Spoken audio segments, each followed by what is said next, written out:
Okay, we do have live feed now, so we're going to begin the meeting. And good evening, everyone.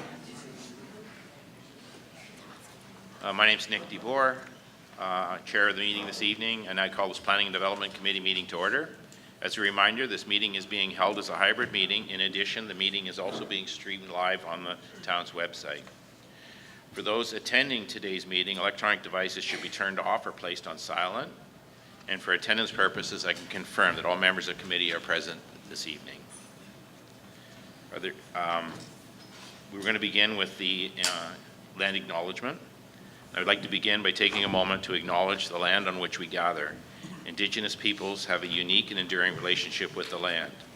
Indigenous peoples have lived on and cared for this land throughout the ages, and we acknowledge this. And we recognize the significance of the land on which we gather and call home.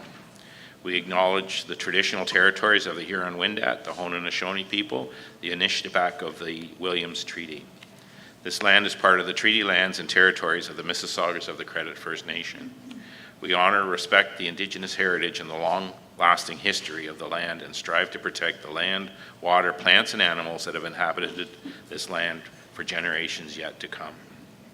Are there any members of the committee who wish to disclose a pecuniary interest? And seeing none, the purpose of this meeting is to gather input from the public. As chair of this meeting, I want to acknowledge that this meeting will feel a little different than most public meetings due to the nature of the application. The meeting location is outside of Town Hall to accommodate as many people in the community as possible because there's a lot of public interest on this topic. This meeting is the first public meeting on this application. A review of the application is underway. A second public meeting will be held once a thorough review of the application has taken place. There will be no decisions made on this application at this meeting this evening. I understand that quarries and gravel pits are an emotional topic. They have been and continue to be a source of significant concern in Caledon. But for this meeting to be productive, everyone is asked to participate in this process respectively. There are OPP officers present for the safety of everyone. If any members of the public wish to speak but have not yet previously registered, you will be given an opportunity at this evening's meeting. If you haven't already done so, I encourage you to contact the clerk's office at 905-584-2272, extension 2366, or send an email to agenda@caledon.ca if you have any questions or concerns, or if you wish to be further notified about any of the matters this evening. For this evening's agenda, we will hear a presentation, and following the presentation, members of the public who are registered to participate will be called upon to speak. Any materials submitted and displayed will be part of the public record. As time goes on, we are adding more speakers to the list because there are emails and staff are paying attention to emails and creating a list as people sign up. At the end, we will go to the group. If you haven't signed up, you will have an opportunity to speak as well. As a reminder to the delegates, we are committed to conducting our meeting with mutual respect and decorum. Indecent, offensive, or insulting language or disrespect of anyone will not be tolerated, and any person who acts in such a way will be expelled from this meeting. Following public comment, members of committee will be invited to ask questions of the presenter. Members of committee are here to listen to the comments from the public and are not here to provide an opinion or debate the matter. I would like to confirm that the committee is not making any decisions regarding the proposed application this evening, and this meeting is strictly intended to get public comment. We will now get started with the public meeting for the proposed official plan amendment, zoning bylaw amendment for the area of Mississauga Road, Main Street, Charleston Side Road, Ward 1. Now ask Sean Kenny, Senior Planner, Planning Department, to confirm that notification was conducted in accordance with the Planning Act. Oh, Stephanie? Yes, thank you, Chair DeBoer. In accordance with the Planning Act, a notice of public meeting was placed in both the Caledon Enterprise and Caledon Citizen on May 25th. Additional notices were placed in those same newspapers on May 30th, providing additional details on participation methods for tonight's meeting. The notice was also mailed to all landowners within 1,000 meters, and signs were updated with the date of the meeting on the property on May 23rd. The notice was also posted on the town's website. Just before we get going tonight, I would like to inform everybody that the town has formally retained Coesta Planning to assist with the planning review of these applications. Genevieve is here tonight, sitting beside me, to observe and to hear everybody's feedback. We will be taking everyone's feedback into consideration in processing the applications. We have received a number of comments by email, letter, phone, whatever it may be, and we are tracking all of those comments, documenting them, and we will be reviewing them as part of the application. We encourage your feedback. We understand this is an important topic to everybody in this room. We encourage your feedback, and we will be tracking all of the comments associated that we receive. Thank you. Thank you, Stephanie. Now call upon Karen Bennett, Glenn Schnarr and Associates, to begin the presentation. Karen, if you want to come to the podium, please. Thank you.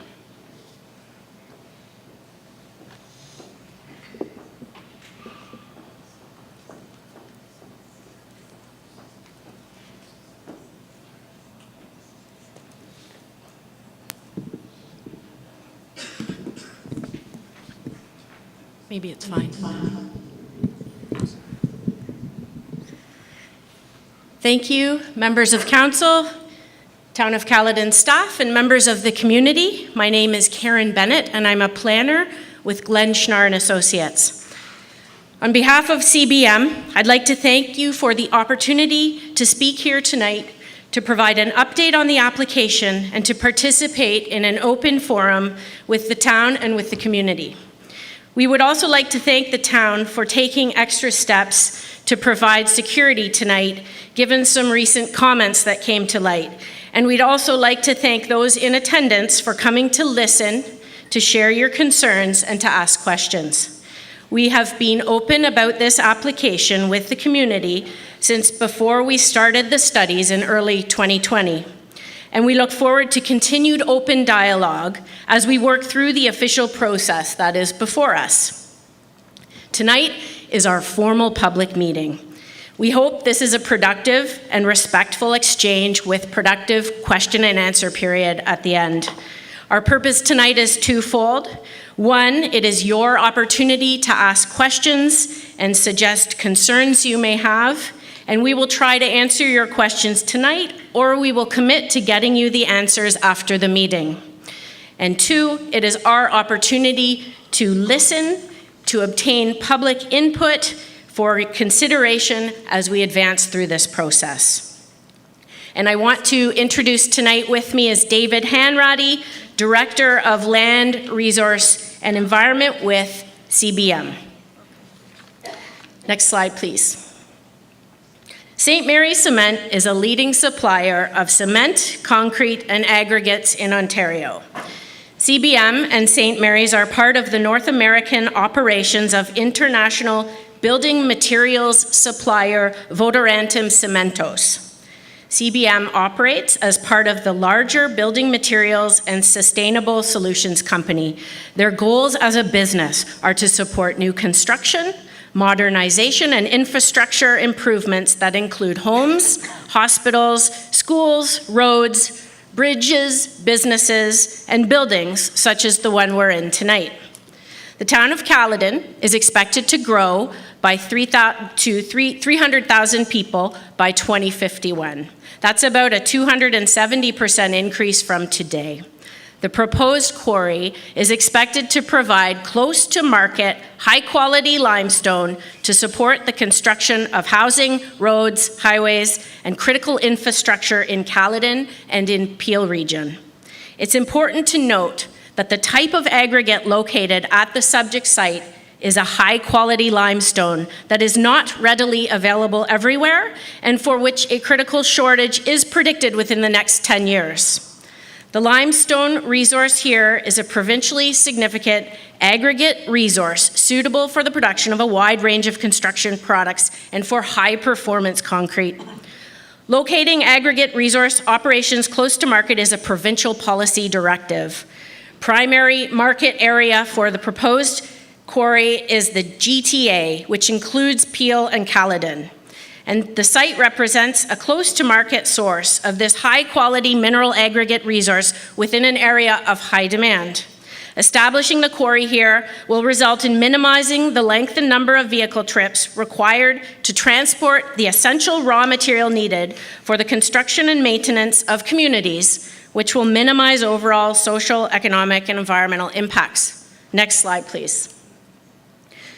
The subject site location is east of Mississauga Road, north and south of Charleston Side Road, and in the northeast quadrant of Charleston Side Road and Main Street in Caledon. There are 3 areas to the proposal. The main area is on the north side of Charleston, in between Mississauga Road and Main Street. The north area is the properties in the northeast quadrant of Charleston Side Road and Main Street intersection, and the south area are the lands south of Charleston. So the red outline on this slide represents the total area proposed for the official plan amendment and the zoning bylaw amendment, and for the Aggregate Resources Act license. And the lands within the red line consist of approximately 262 hectares, or 647 acres. Next slide, please. The subject lands are exactly where the region of Peel and Town of Caledon have planned for mineral aggregate extraction to occur. The site is one of the few remaining locations in the GTA available for limestone extraction. It has been determined that the thickness in the targeted limestone here ranges from between 8 meters and 27 meters. As illustrated on this slide, the site is identified in the Region of Peel official plan as High Potential Mineral Aggregate Resource Area, or HP-MARA. HP-MARA includes the primary and secondary sand and gravel resource areas and bedrock areas located in the region that are not constrained by core areas of the Greenland system, escarpment protection and escarpment natural areas in the Niagara Escarpment Plan, registered plans of subdivision, and approved settlement areas as designated in the local official plan. HP-MARA is also reflected in the town's official plan, as shown on the next slide.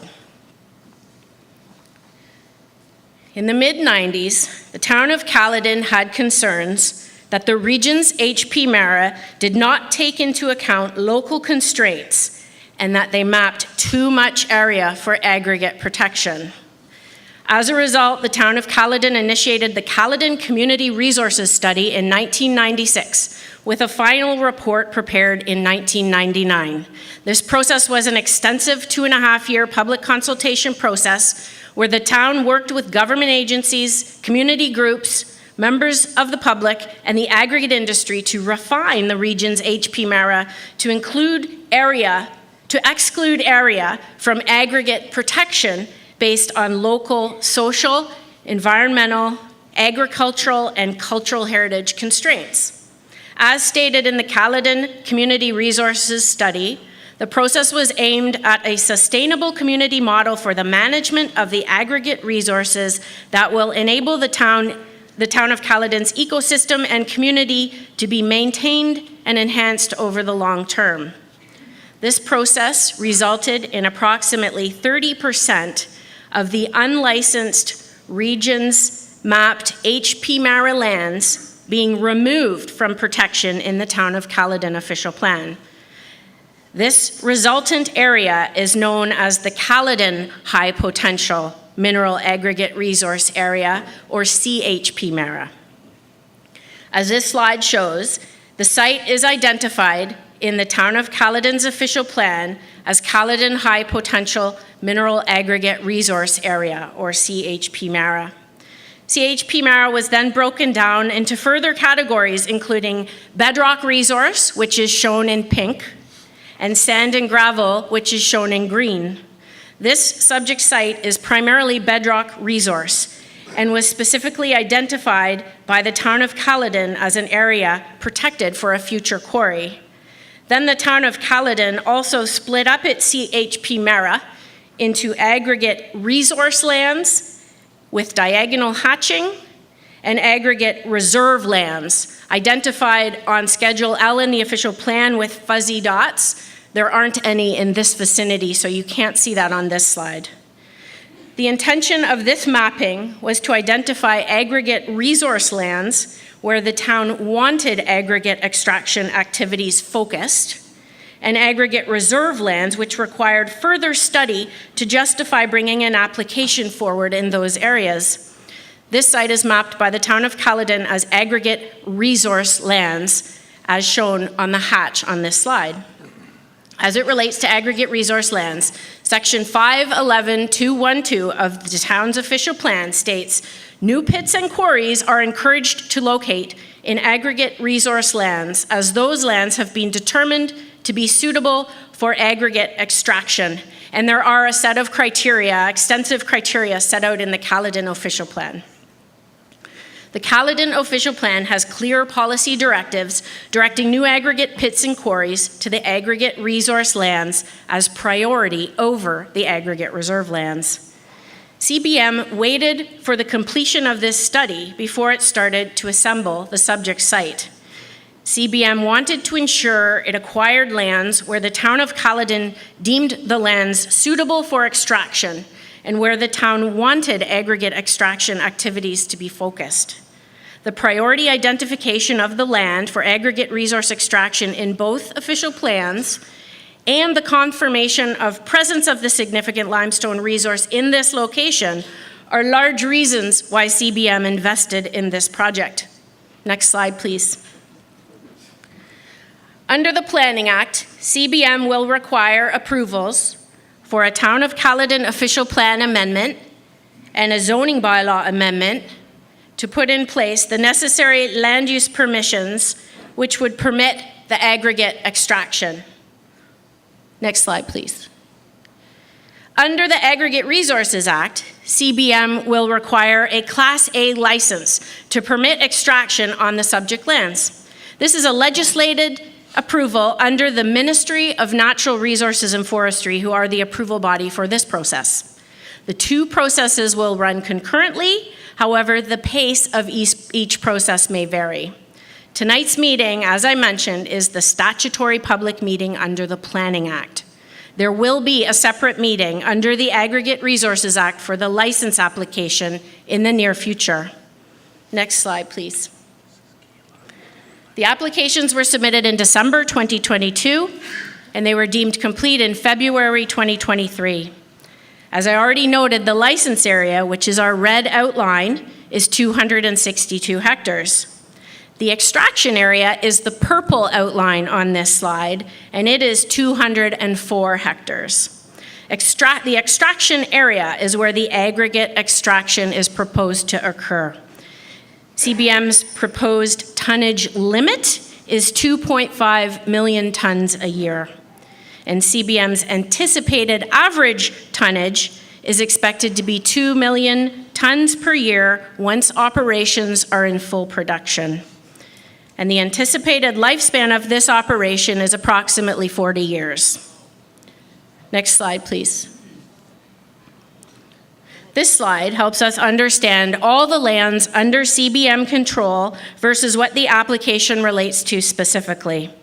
CBM owns and controls approximately 323 hectares, or just under 800 acres of land, and the additional lands are shown in blue and orange on this slide beyond the red outlined license limit that we've already talked about. So again, the red outline represents 262 hectares that are proposed to be designated, zoned, and licensed to permit the proposed operation. And the blue and the orange areas represent lands beyond the license limit within CBM control, and they are representing approximately 61 hectares of land. And they will be protected and remain natural. So the blue lands to the north and the east, they comprise about 25 hectares together, and they are not part of the license area, and they are not part of the proposal, and they are proposed to remain natural and protected. And the orange lands along the southern limit, represent approximately 36 hectares. And as part of the application, CBM is proposing to create an upland forest and meadow grassland on these southern 36 hectares. And CBM is exploring the potential of conveying these lands permanently to a public authority for long-term protection. Next slide, please. The proposed extraction area, again, the purple line, includes approximately 80 million tons of high-quality bedrock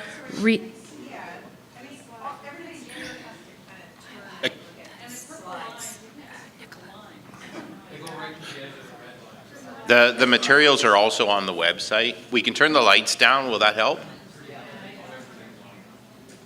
Just turn them right out, Kent. just on that edge of the room. One more. Turn them right off. Turn them off, yeah. Just turn all the lights off. Is that better? Okay. So inside of that purple line, there's approximately 80 million tons of the high-quality bedrock resource and approximately 5 million tons of a high-quality sand and gravel resource. The green areas on this slide are within the license area, so inside of that red line we talked about, but outside of the extraction area, and they consist of about 58 hectares altogether. So those green areas are part of the license area, but they're not proposed for extraction. Rather, they represent setbacks and will be occupied by landscaping, buffers, and berms. Next slide, please.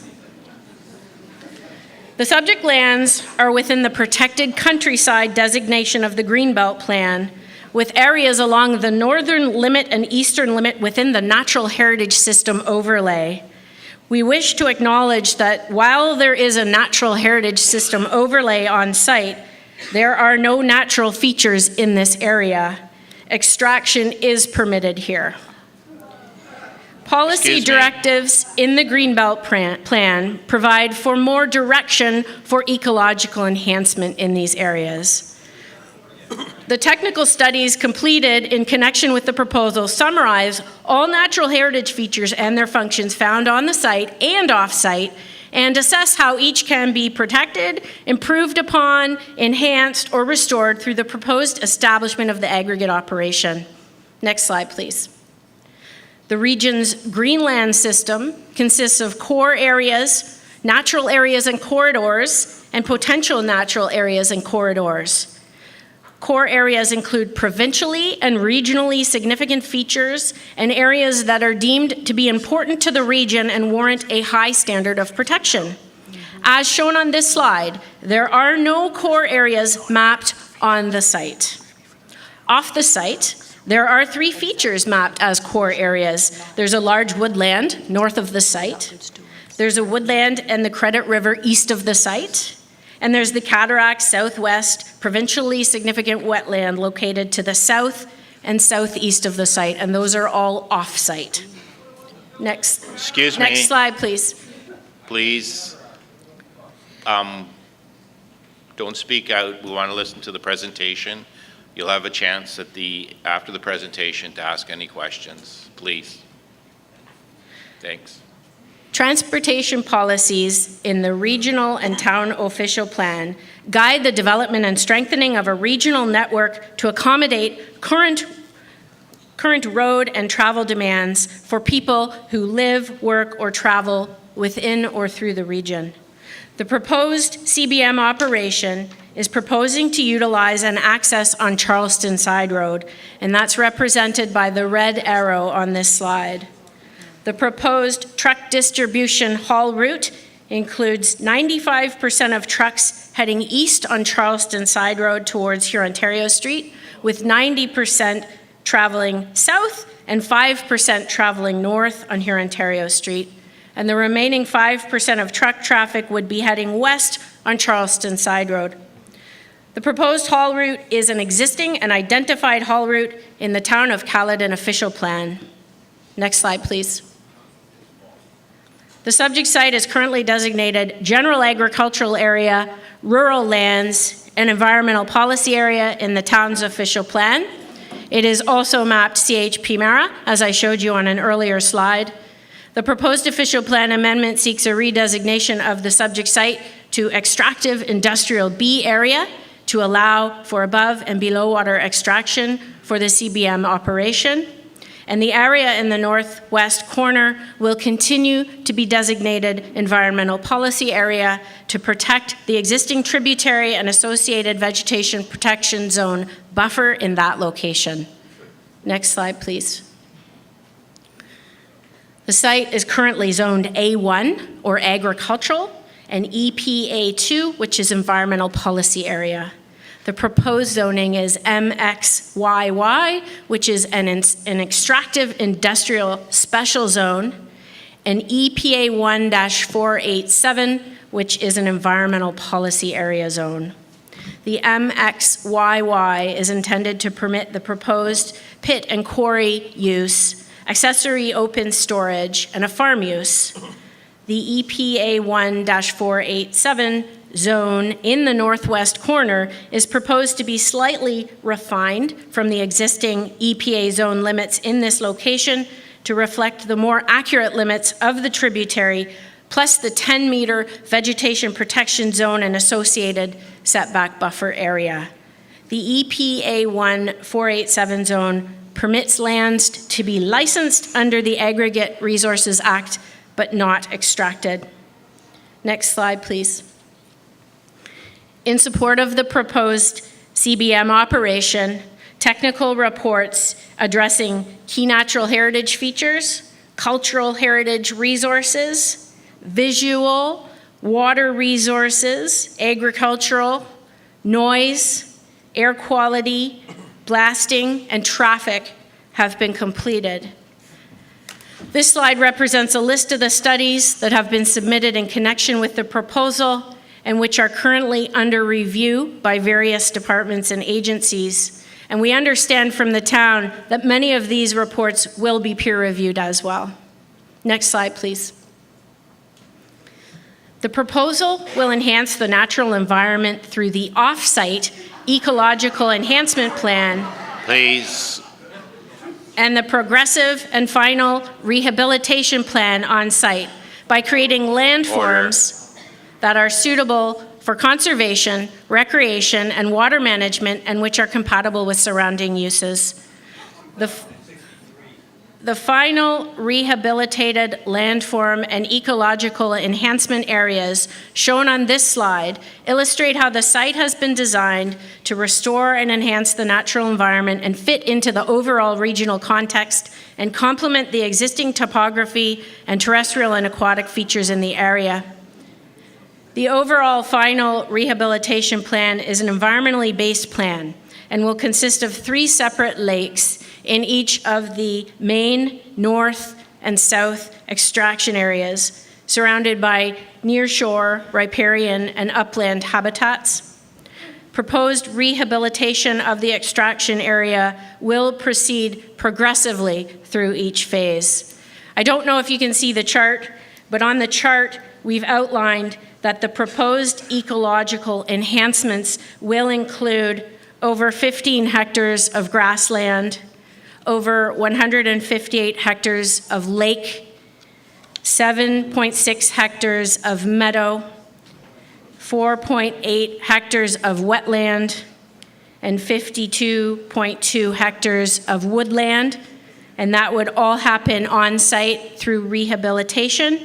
And off-site, the proposal includes 20.3 hectares of meadow and 15.5 hectares of woodland. So those are off-site, outside of the licensed area, and includes those lands to the south. Next slide, please.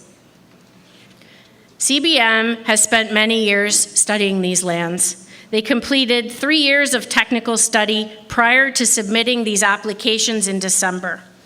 Some of you may have participated in a number of virtual sessions CBM convened over the course of 2021 and 2022.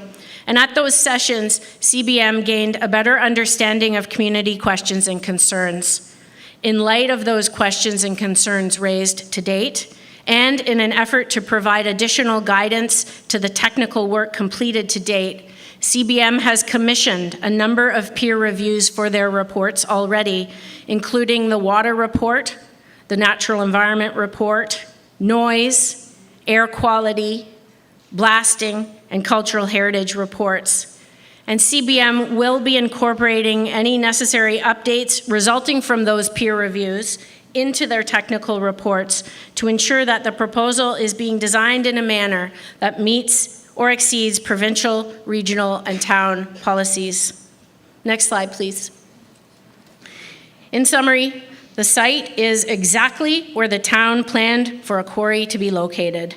The site is located close to the GTA market, which will minimize the length and number of vehicle trips, minimizing overall social, economic, and environmental impacts.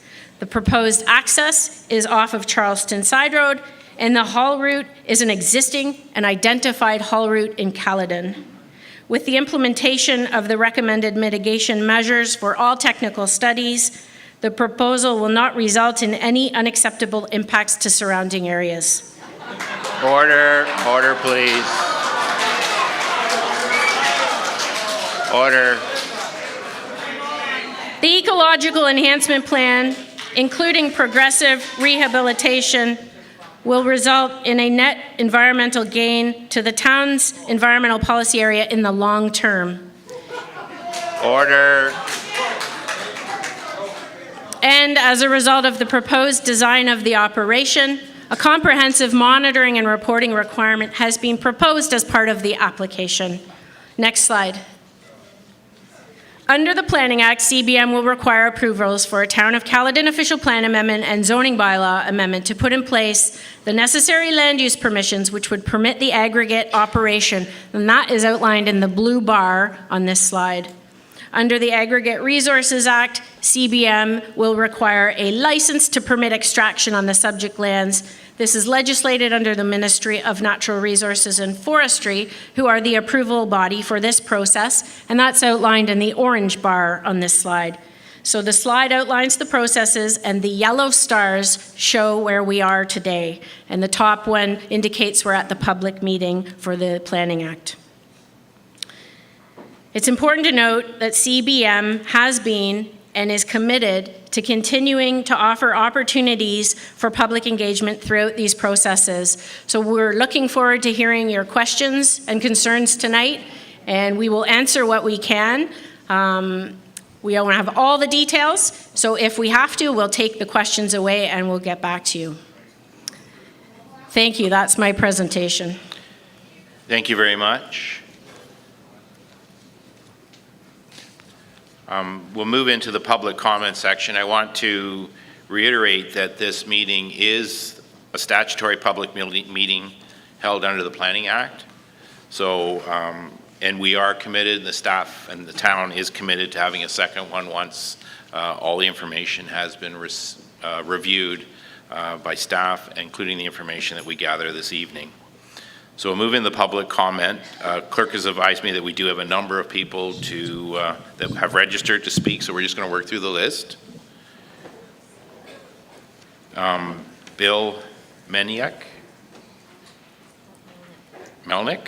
It's not spelled right here. Bill Melnick. He's participating remotely. Will be star 6.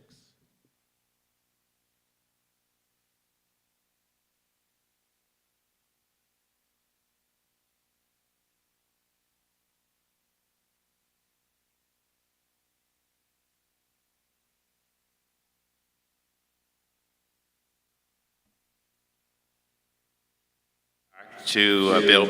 Oh. Bill? No. Okay, so Barb McCreath? Barb, please come up to the podium. State your name because we are recording it. Please, thank you. My name is Barbara McCreath, and I'm a resident in Caledon. Thank you, Mayor Groves and member of council. I would like to speak on the CBM St. Mary's application for a new 800-acre quarry in Caledon. I am constantly being told to be aware of my environmental impact and try to reduce it. We see this in social media, on TV and radio, from our peers, our community leaders, governments, and being more aware and working to make strong environmental policies and laws. In the Town of Caledon's spring newsletter, that is one of the points in town planning. After going to several meetings and reading about the application by Vitorium Cementos for this huge new quarry, I want to ask about environmental impact of such a quarry. They plan to strip the 800 acres of farmland and trees. What is that environmental impact? Then they will begin to work the quarry using blasting. There will be vibration of the ground, concussive noise, and air pollution. What is the environmental impact of that? When they have excavated to the water table, they will begin to pump the groundwater from aquifers locally and drawing water from the region. We are in a well, as are most rural people in Caledon, in this region. What will be the environmental impact of that? The groundwater being pumped from the quarry will be pumped as surface water with silt and pollutants from the heavy equipment working in the quarry and is pumped to the Credit River watershed. This will not be pristine water from an aquifer going to the Credit River. What will be the environmental impact of that? The plan for processing... Order, please. Well, the desire might be to applaud. We've got a lot of speakers that want to speak tonight, and we want to get through them. Council is very interested in having everyone have the opportunity. So if we could hold the applause, that would make things go a lot quicker. Thank you very much. Thank you. The plan for processing crushed rock and processing the aggregate ready for suppliers uses large diesel truck and equipment. Shipping materials from the quarry will require up to 70 diesel trucks per hour through Caledon Village, Alton Village, and to Highway 10. There will be considerable economic impact to all small businesses in each community, while the convoy of constant trucks clog the roadways. Adding 70 diesel trucks per hour to air pollution while moving or idling at the traffic lights or at the quarry waiting their turn to be loaded. What is the environmental impact of that? At the meeting of the Forks of the Credit Preservation Group, Town of Caledon planning staff told the meeting that their job was to review the application, check the boxes at each step of the application to be sure it is complete in the information required. I ask you, Mayor Groves, and all the members of council, what is the environmental impact of this application? Go beyond the check boxes. It's your job as leaders to go beyond check boxes and look after the residents of Caledon. We need your help to look after us. Thank you. Thank you for your time. Thank you very much. Sir,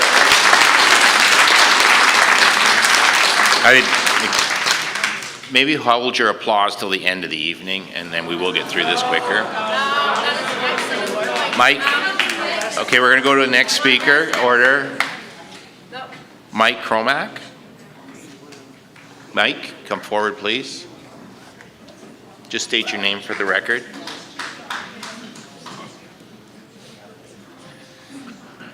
Sorry. Hello, my name is Mike Cromack. Thanks for taking the time to allow me to speak. We have lived in Caledon in Coulterville for 25 years at 18471 Main Street. And let me share how much this has affected our family and community. Our real estate values. Our real estate is our biggest asset and tax-free. Our house has been on the market for 60 days, and the 3 price reductions that we've already done. People have come and viewed our place and said it's absolutely stunning and beautiful. but the unknown of the potential quarry application is making people nervous to make an offer. Feel free to look on the MLS to see what our house looks like, and you can judge. CBM says that the real estate values will not change. I'm a perfect example. We don't even have a quarry in place, just an application, and I can't even entertain any offers to sell my house because of the unknown. The Town of Caledon did an article on my property in regards to the stone wall that was built in 1890 by the Coulterville family. And we rebuilt that wall 15 years ago, and it's a landmark in that area. When we were fighting the windmills in Caledon, two gentlemen, Andy May and Brent Magnus, did all the research and provided the mayor and town councilors that we needed to increase setbacks from 150 meters to 500 meters to protect the residents due to constant humming and flashing, which causes seizures and other health problems. Why are we not increasing the setbacks in Caledon for quarry applications in all their provinces in Canada have 600 meters to 800 meters, protecting our roads and residents in the area? I would like to ask the town and the Ministry of Environment if they would put a monitoring station on my property for air quality, to be able to state what the air quality is now.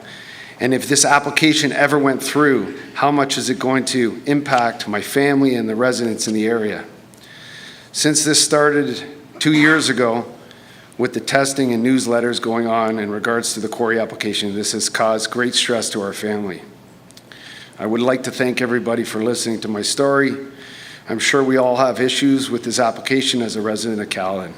Mike and Michelle Cromack. Thank you, Mike.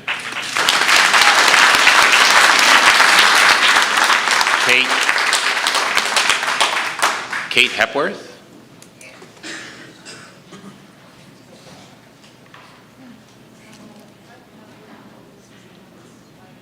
Pardon? Okay, is it? Yep, right there.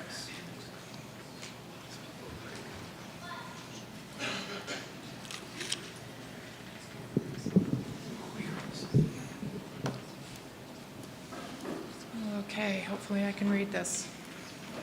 Is the microphone funny, is on this at the on? podium? Can you hear me? It may speak right into the microphone. Kate?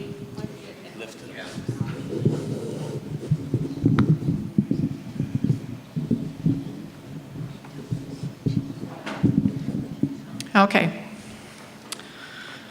Thank you, committee, CBM.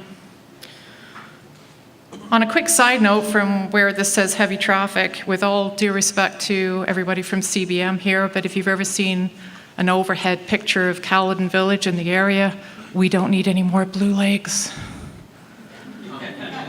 So, back to heavy traffic.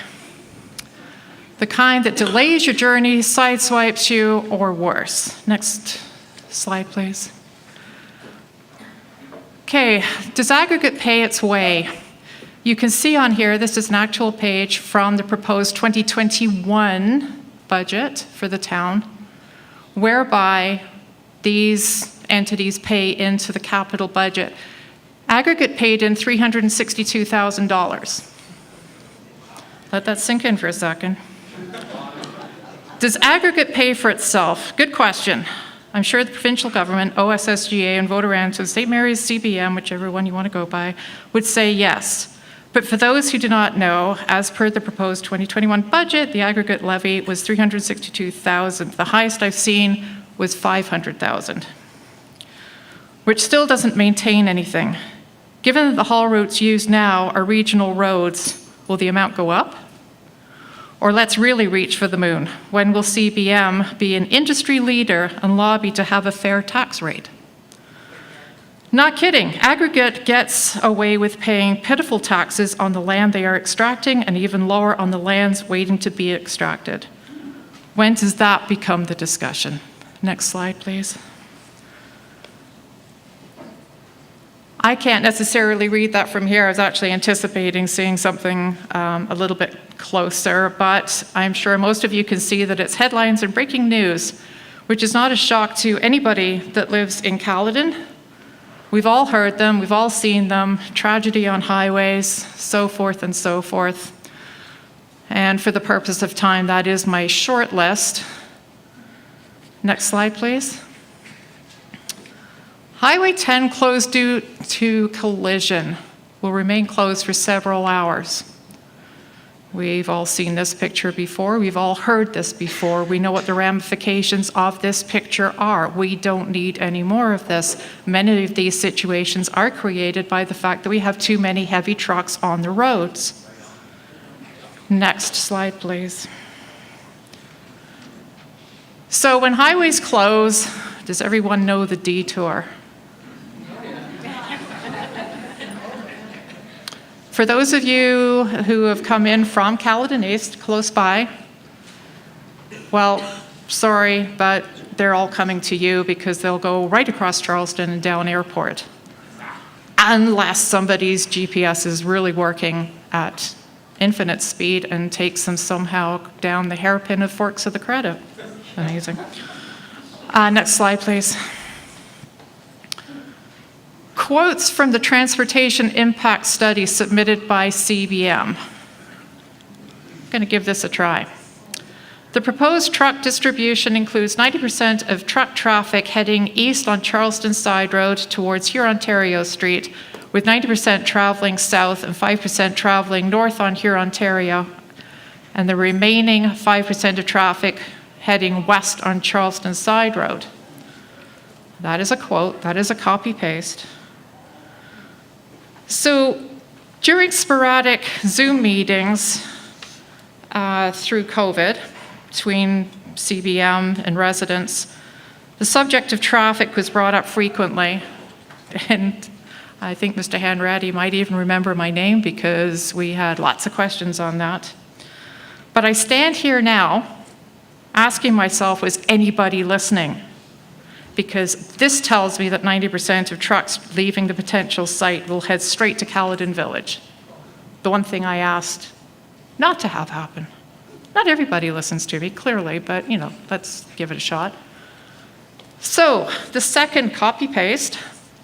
During future background conditions, with the addition of 10 years of background corridor growth, eastbound, northbound, and southbound movements at Hurontario Street and Charleston Side Road operate at or above capacity with long delays and level of service.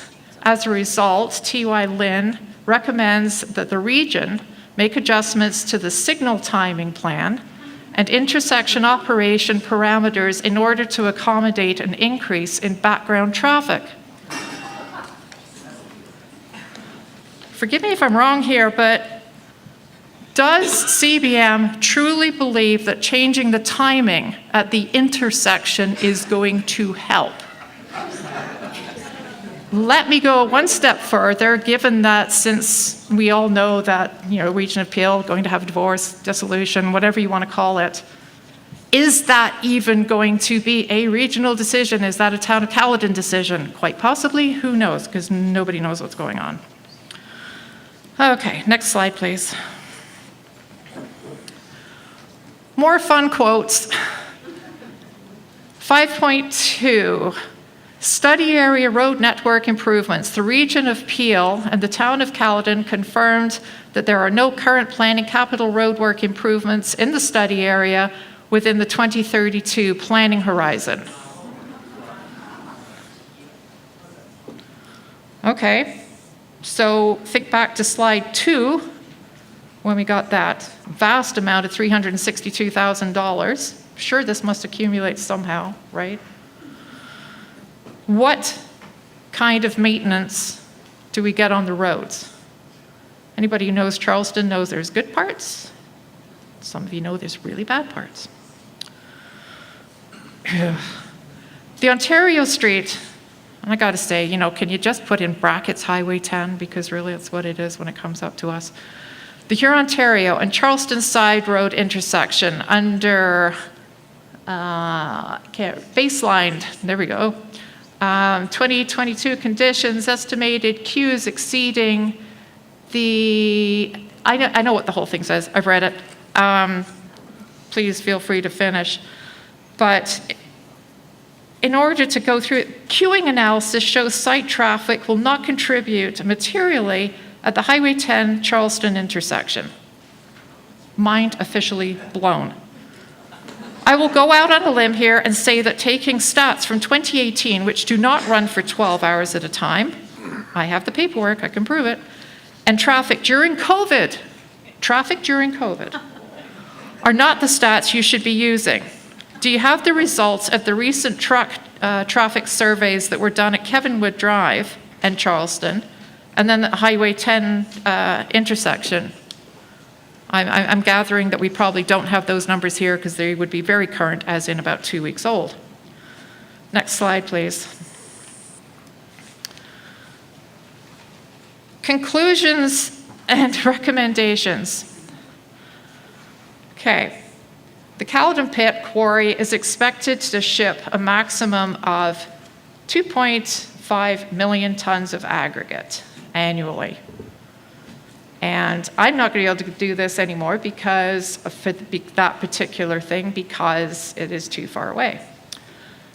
However, you've probably heard about this. I think one of the other delegates mentioned it.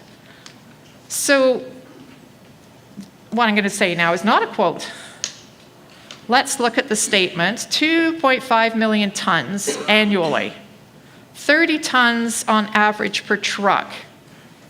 If you transported 24/7 for 365 days per year, doing quick math, old math, my math, 2.5 million tons divided by 30 equals 83,333 loads per year. That doesn't include the trucks coming back. That's just taking it out.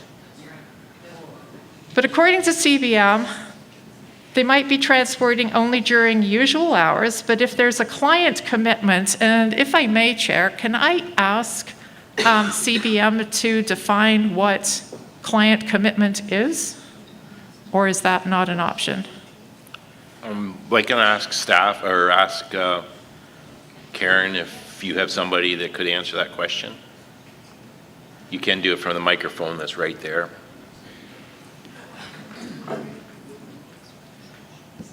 Through you, Oh. Chair Tabor, Oh. to the delegate. Just a second. The microphone on the delegations table, or applicants table. Try it now, Karen. Through you, Chair DeBoer, to the delegate. I believe the after-hours potential for shipping was related to if there was a public entity requiring the shipping to happen, like a government agency.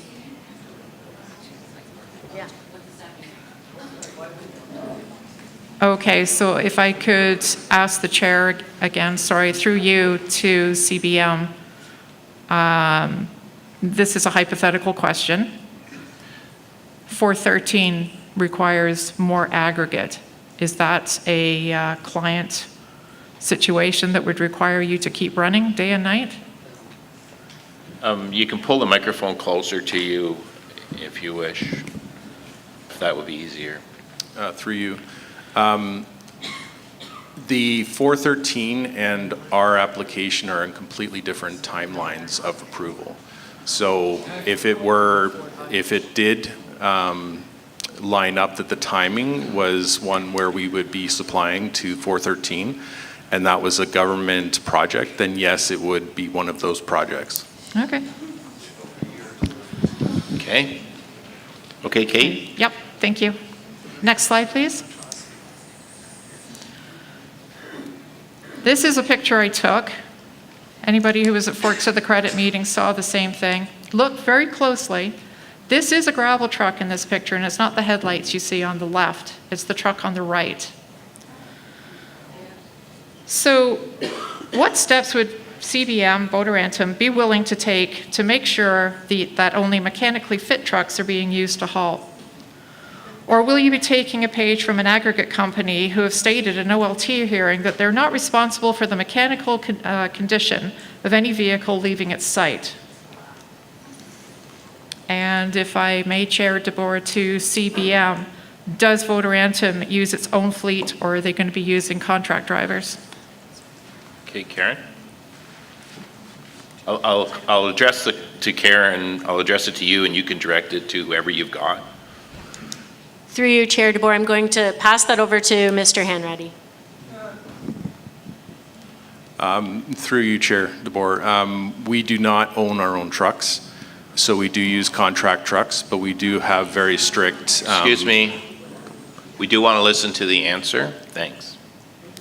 We do have very strict trucking enforcement rules in our sites. So whether it's speeding, poor conditions like you're seeing on that picture, if it is brought to our attention or if we notice it ourselves, we have a one-strike policy on our sites. And if they do not adhere to those policies, then they're not invited back to our sites. Okay, thank you. Okay, Kate? Not quite done, almost there, hang on. Town of Caledon has publicly confirmed a climate change emergency. Why is CBM Votorantim looking to make the issue worse instead of better? Next slide, please. What the transportation impact study really says, it repeats itself many times. Study data from MTO, last taken in 2018. Some of this I've already mentioned. Some of you can read through that. Bottom line, Caledon does not need more trucks on the road. The town of Caledon has a climate emergency, as I just stated.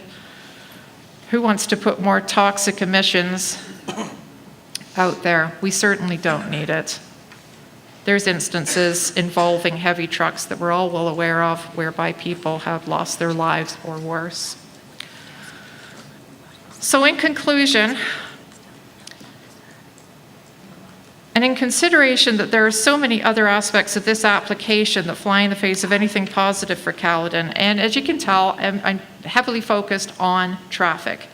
I live in Caledon Village, so traffic is my thing. There's a whole lot more, and we all know that. I will add this. I am not alone with these thoughts. Caledon has lost some amazing residents due to the incidents with heavy trucks. We have many residents that live with life-altering issues that have directed their lives, in many instances, towards dependence on medication and therapy.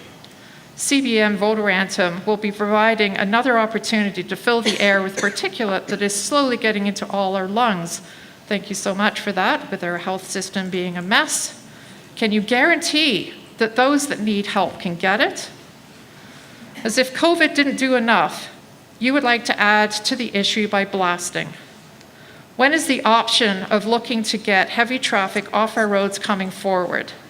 If you want to become a community partner, it starts by looking out for the community, not by throwing money at the Town of Caledon golf tournaments. The tournaments raise funds.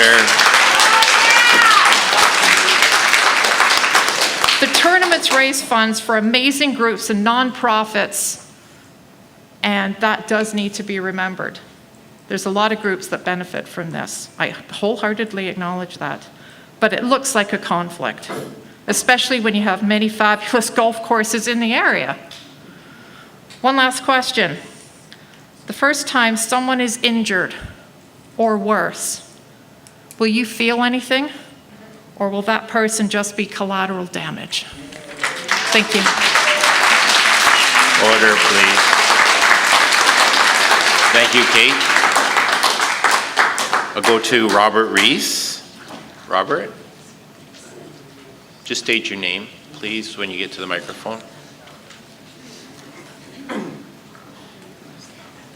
Hello, Robert Reese. Thank you, Mayor. Thank you, Council. In October of last year... Can you pull the microphone a little closer to you, please? Closer? Yeah, thank you. Is that okay? Here we go. In October of last year, I came to the belief that a large area of Ward 1 should be designated a national park. In combining existing conservation areas, provincial parks, and municipal lands, we could create a park akin to Rouge Valley in the east end of Toronto. Part of this is the belief that Caledon has given enough in regards to aggregate. A park would need to meet several qualifications, such as environmental, accessibility, supporting indigenous communities, I feel that they would easily be met, but tonight I'm here to speak on the cultural qualifications and how they pertain to this quarry. I first became aware of the provenance of this lands, described as, I believe it's part lot concession 14, in November of 2023, and reached out to CBM to inform them of what I have learned. In December, their response was that they were aware, but they were comfortable moving forward with their plans.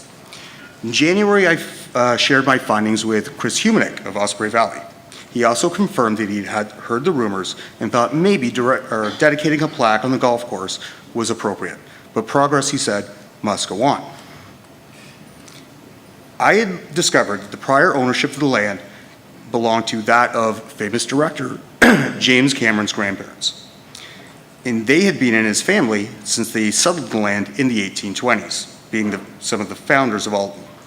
That farm, Cameron stated multiple times in numerous interviews, greatly influenced his career, in addition to providing the villain's name in Titanic, Calvin Hockley.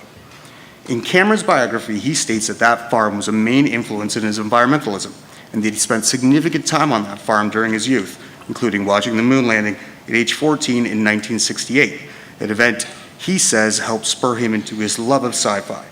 Some of that sci-fi would influence him more than others. James Cameron has in fact been sued for plagiarism many, many times. And as such, in 2010, he submitted a 47-page legal affidavit outlining in detail the inspiration behind Avatar, the highest-grossing film of all time. In it, he states that he came up with the idea of Pandora at age 14, and he has the artwork to prove it. Film historians were amazed at the amount of sketches he had, and with his permission, published a book on the subject, Tech Noir. There, critics and academics see the clear line from his early drawings to the work that he would accomplish later in his career. Upon viewing the sketches that are basis for the largest movie franchise in history, as being someone who grew up just down the street, you have to be able to see the uncanny resemblance to the area surrounding the farm.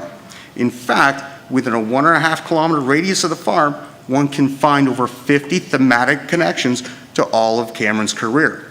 These coincidences have drawn interest in several experts in the field who find the sheer amount of possible links astounding.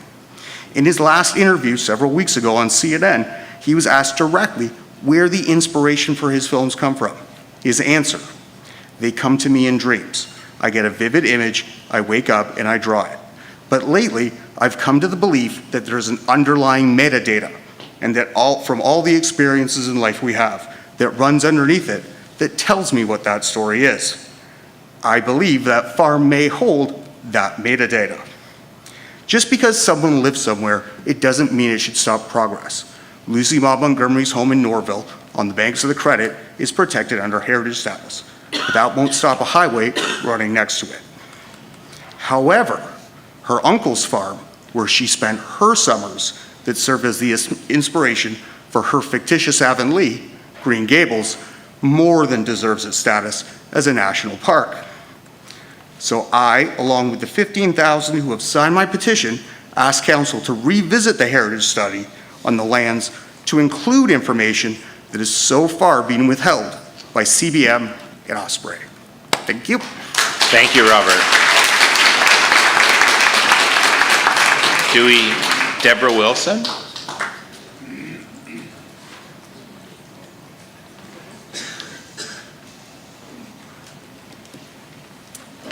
Hi. I am here tonight Can you just state your name because it's being recorded, please? My name is Deborah Wilson. I am here tonight speaking on behalf of the Forks of the Credit Preservation Group and our many community supporters. I'm also a 30-year resident of Caledon, the town that used to be known as the greenest one in Ontario.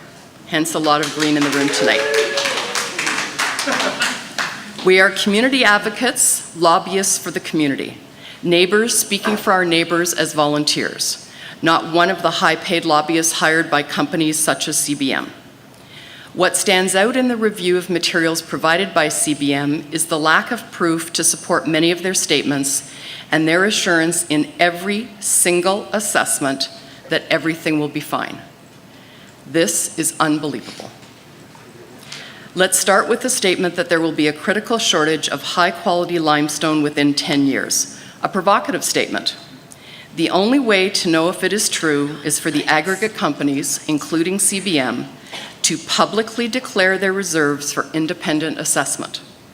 As a start, we call on CBM to release an inventory of all their declared reserves in Ontario by quantity and type of material. CBM, will you do that?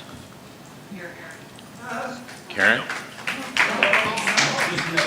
Sorry, through you, Chair, no. Another oft-repeated statement made by the aggregate industry is that sourcing aggregate farther away would negatively impact the environment because trucks would have to drive farther.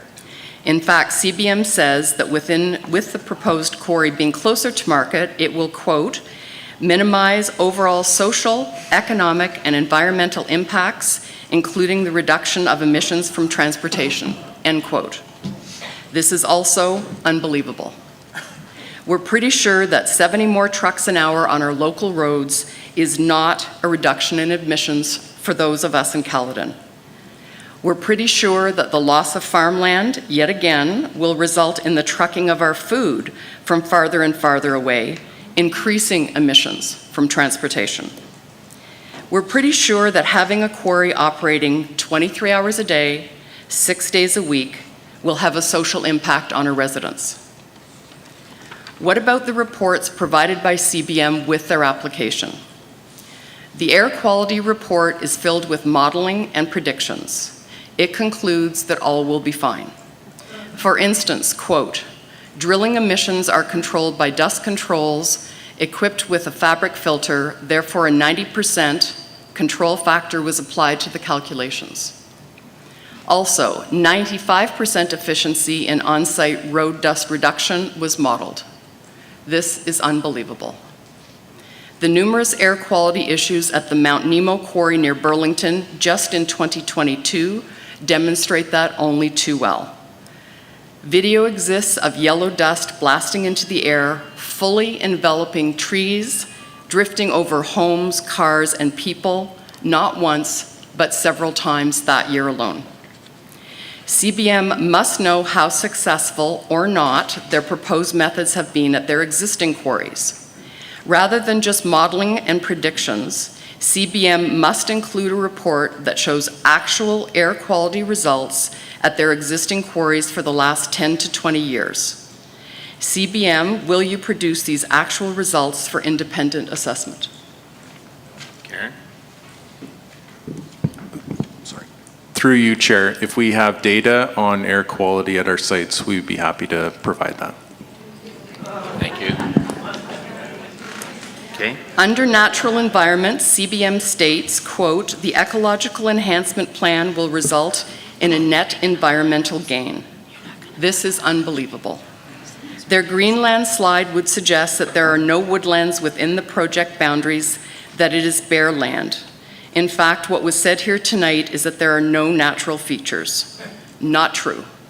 There is a large woodland that will be removed if this project goes forward. In fact, almost 19 hectares of mature woodland will be destroyed. This cannot be replaced overnight by saplings. During the 40 years that the quarry is in operation, there will be no bats, no bobolinks, no eastern meadowlarks, no barn swallows, because CBM will be removing the barns, sheds, woodlands, and fields in which these creatures live. They will not be back. CBM states that the draining of the aquifer will be into the Credit River. What they do not state is that the area of water dumping is also the spawning site for 80% of the brook trout in the Credit River, one of the last sites for wild brook trout in southern Ontario. This spawning site will be negatively impacted, if not destroyed, by the increasing turbidity and heat. That which CBM considers lakes as a result of the rehabilitation we see as exposing our drinking water to pollution and evaporation, because in West Caledon, we drink our groundwater. Contrary to what CBM says, there is no net environmental gain, only loss. Finally, the CBM report covers a very small area, approximately 1 square kilometer, and only talks about what this one quarry's effects might be. But the effects on air quality, water, and environmental degradation, and loss of farmland, to name a few, are cumulative. Just looking at water, the Credit River watershed has many other negative impacts affecting it. It is not sufficient for the protection of our residents to ignore this. This application should not even be considered without a full set of cumulative studies, peer-reviewed by experts who do not have ties to the aggregate industry. Order, please. Measuring cumulative effect really means asking who benefits. All of us share the cumulative benefits of clean water, productive farmland, breathable air, the woodlands, the brook trout. Only CBM will benefit from the quarry. With the support of our neighbors, we will defend our community against this unnecessary quarry. Thank you. Thank you, Deborah. Order, please. Order, please. Anthony Fairclough. Just state your name because it is being recorded. Anthony Fairclough. Good evening, Chair DeBoer, Mayor Groves, councillors, town staff, representatives of CBM, and members of the public. My name is Anthony Fairclough, a treaty person and resident of Alton, and a member of the Forks of the Credit Preservation Group. I'm speaking on behalf of the FCPG and our supporters in defense of our local community, the Town of Caledon, and the province of Ontario. The presentation that we saw this evening from Ms. Bennett began with the issue of need, so let's start there.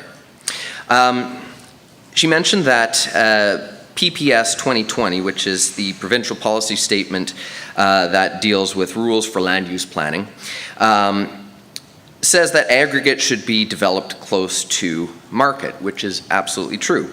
That section continues, though, and it says, and I quote, "Demonstration of need for mineral aggregate resources, including any type of supply/demand analysis, shall not be required, notwithstanding designation or licensing for extraction of mineral aggregate resources locally or elsewhere."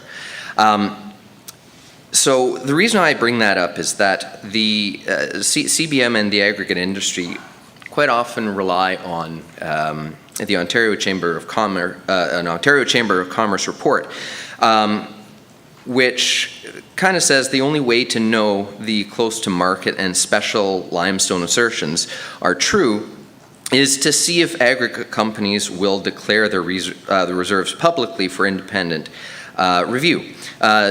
So again, that leads me to reiterate the question through the chair.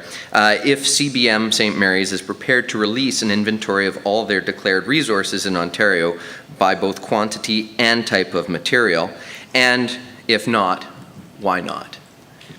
Karen? Through the chair, I've answered that question. No, we would not release that information. It's like, it is private information for a company, and no other competitor would release that information either. It's not an unusual thing to not have that as a public information. Okay, thank you. Anthony?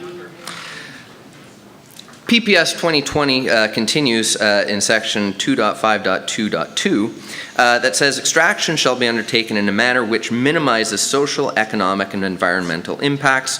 So allow me to address some of those issues. We already heard from Kate Hepworth regarding transportation.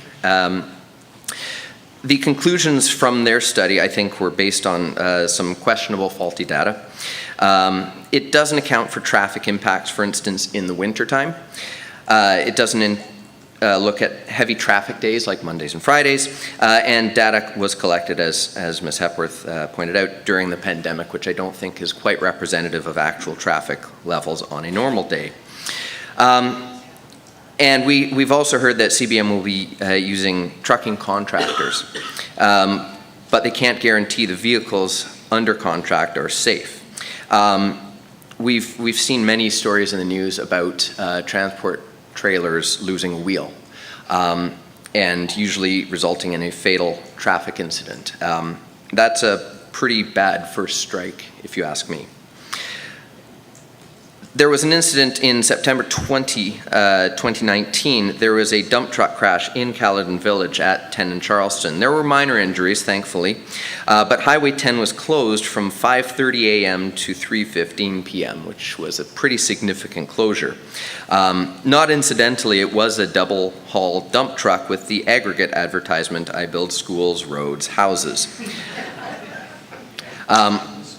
I guess you should probably add to that, rebuild demolished buildings.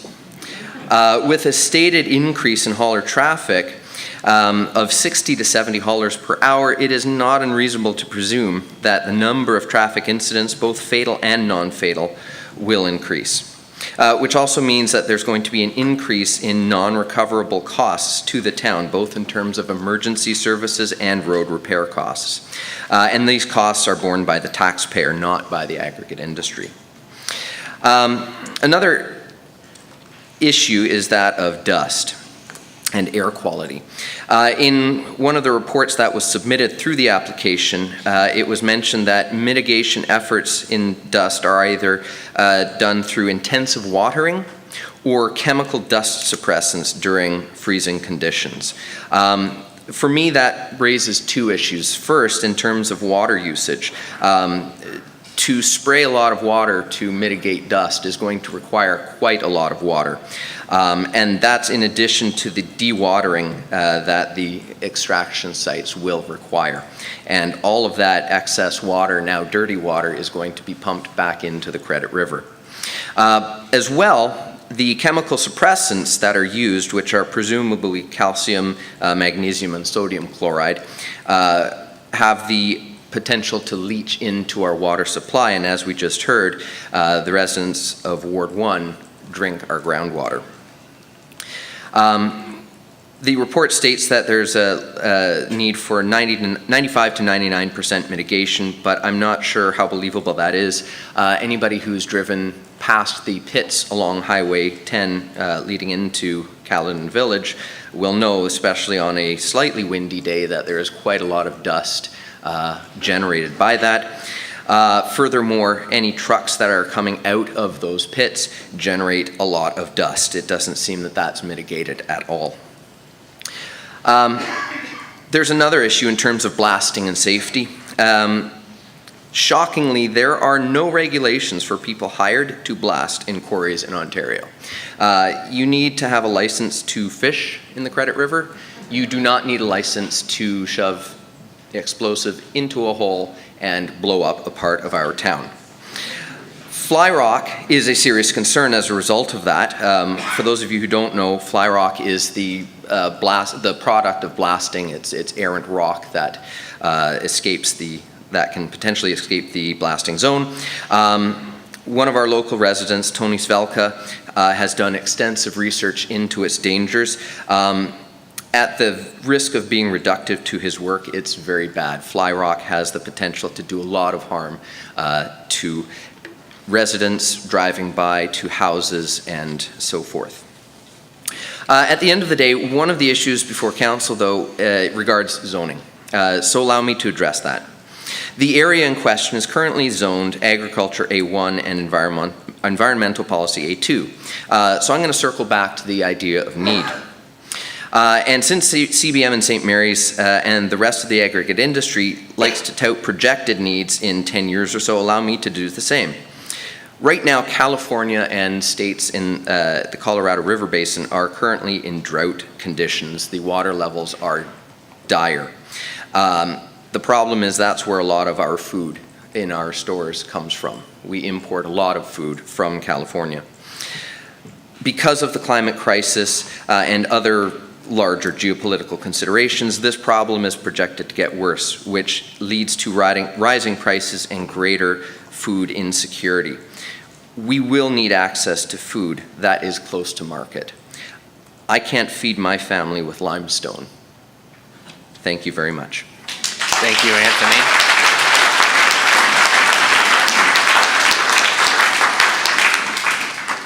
I'm going to go back. Is Bill Melnick on the line?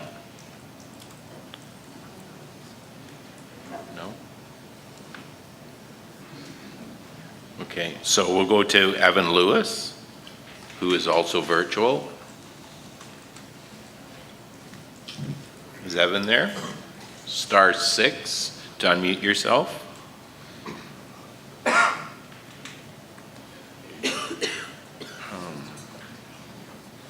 Evan? Okay, we'll see. The next one's Wayne Noble.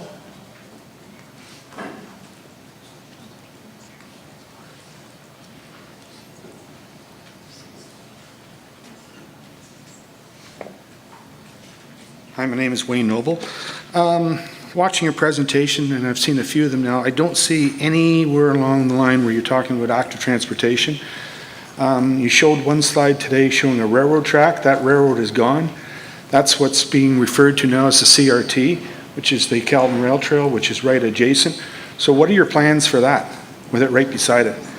That, in my opinion, that CRT is going to be a future massive tourism draw for Caledon, and I don't see anywhere along the lines where you've even thought about it. Karen? Through you, Chair DeBoer, to the delegate. Active transportation, I know, is a very important component and something that Caledon is very interested to see opportunities for, and I am aware of that railway being sold recently, and it'll become an important trailway. I think we could take this comment back and certainly incorporate opportunities to build in active transportation through the course of over the lifespan of the quarry when it's being progressively rehabilitated. I think I mentioned in my slideshow there's through the ecological enhancement and the rehabilitation, there will be opportunities for tourism and recreation opportunities over the long term. But during the 40 years while it's going on, if you take a look at right now, 136 is a designated cycling route. Would you want to be riding a bicycle through that when that's going on? So I think you've got to look at it, because for 40 years, what's going to happen after 40 years is great, but during that 40 years, let's have a thought going, some thoughts into it. I seen your slide about rehabilitation, and I've seen a lot of these presentations over the years, and these rehabilitations are going to happen. They never do.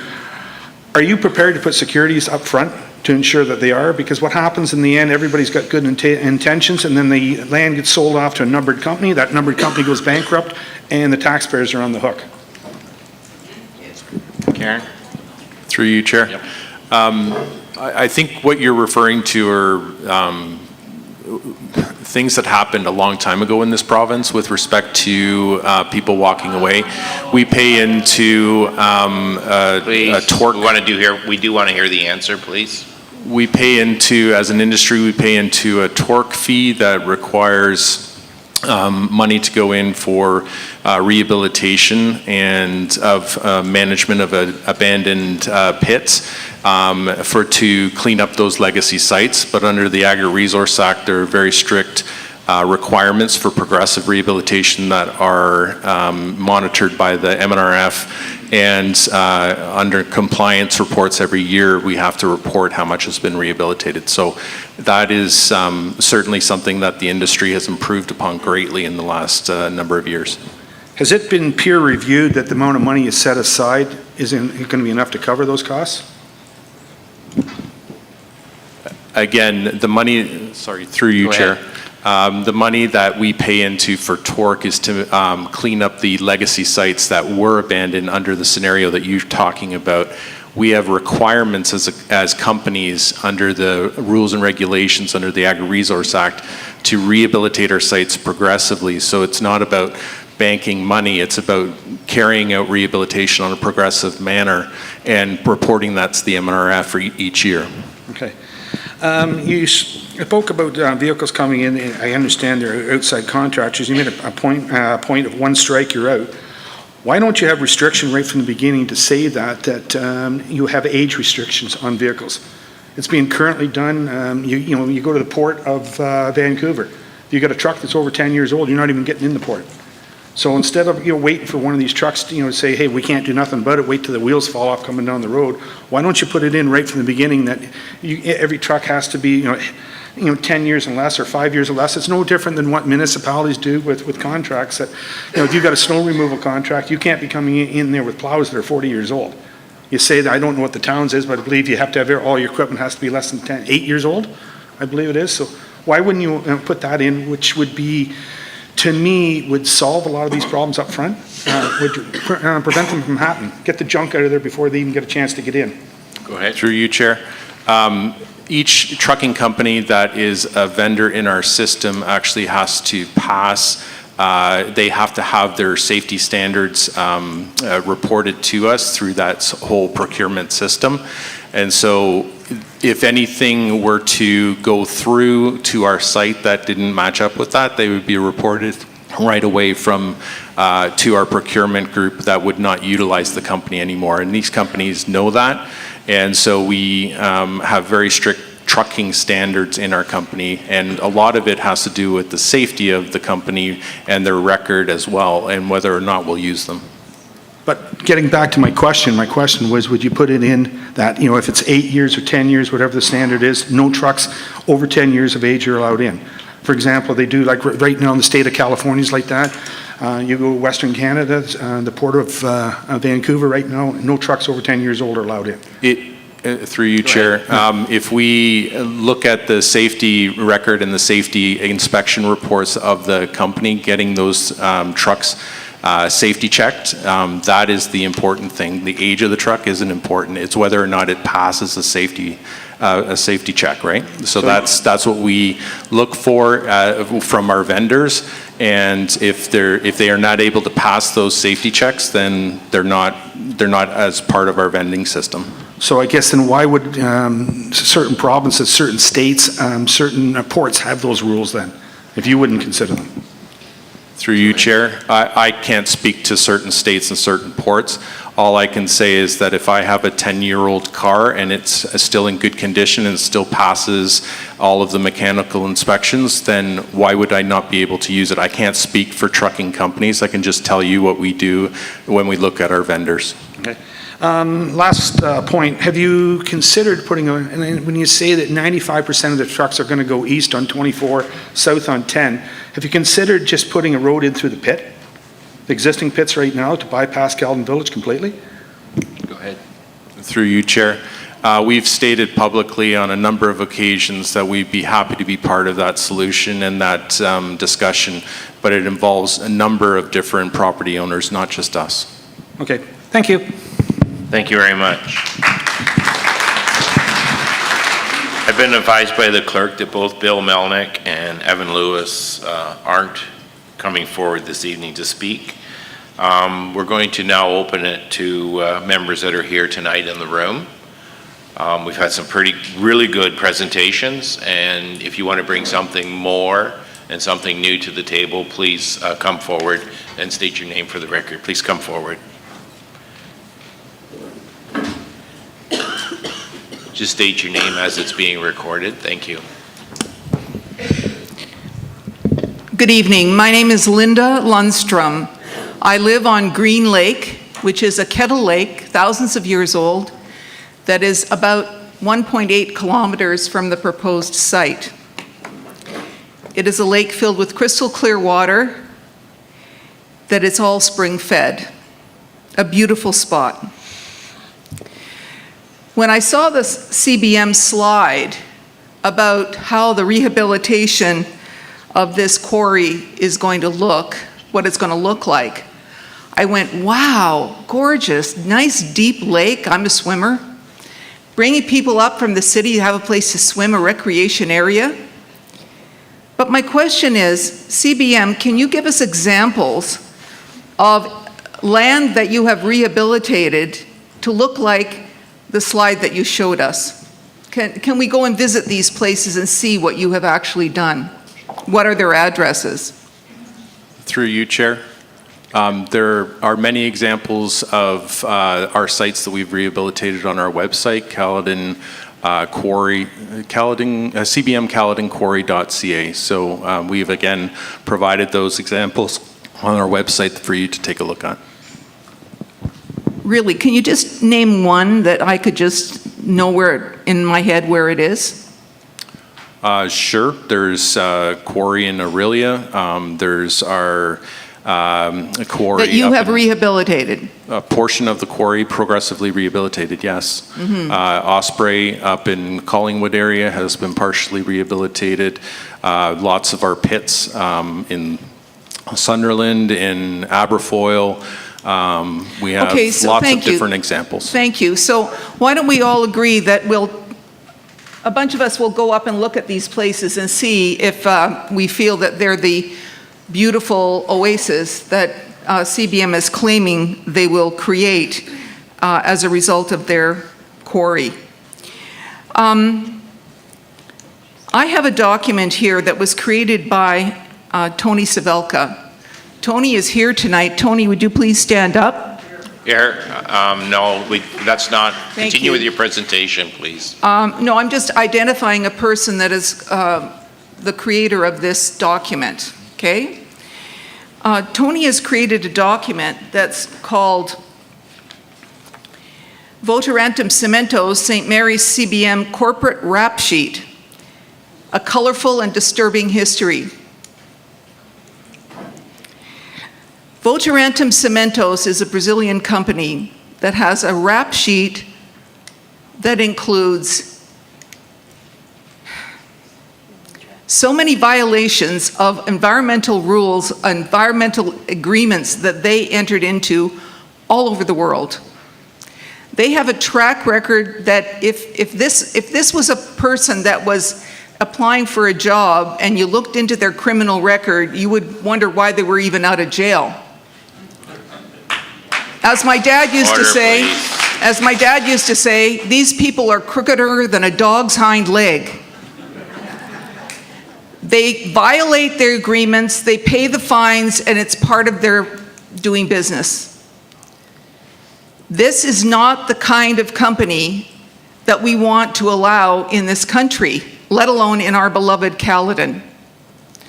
They have broken laws, they have broken agreements, they are constantly in violation of environmental protections, noise, dust, vibration, all kinds of things. And as a matter of fact,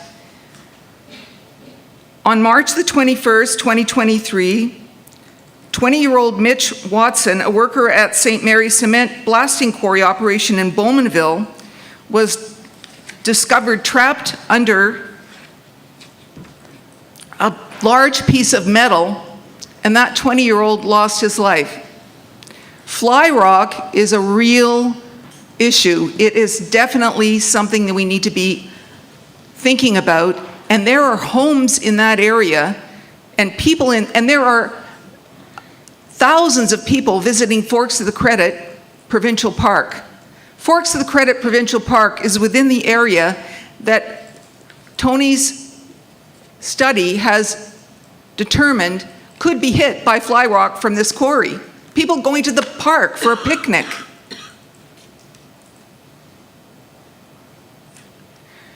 Votarantum Cementos will be making a relatively small contribution to the economy and the revenue of the town of Caledon. The amount of employment that they're going to create is relatively little. You don't need a lot of people to blast and dig. It's not a big employment creator. So I don't even understand why we're even thinking about this, why this is even a question that this application should be approved. It boggles the mind, and it's unbelievable, as Deb Wilson said, it's unbelievable that we're spending all this time, all this effort, finding out how and if we can do business with a bunch of criminals. Thank you. Thanks. Order. Order, please.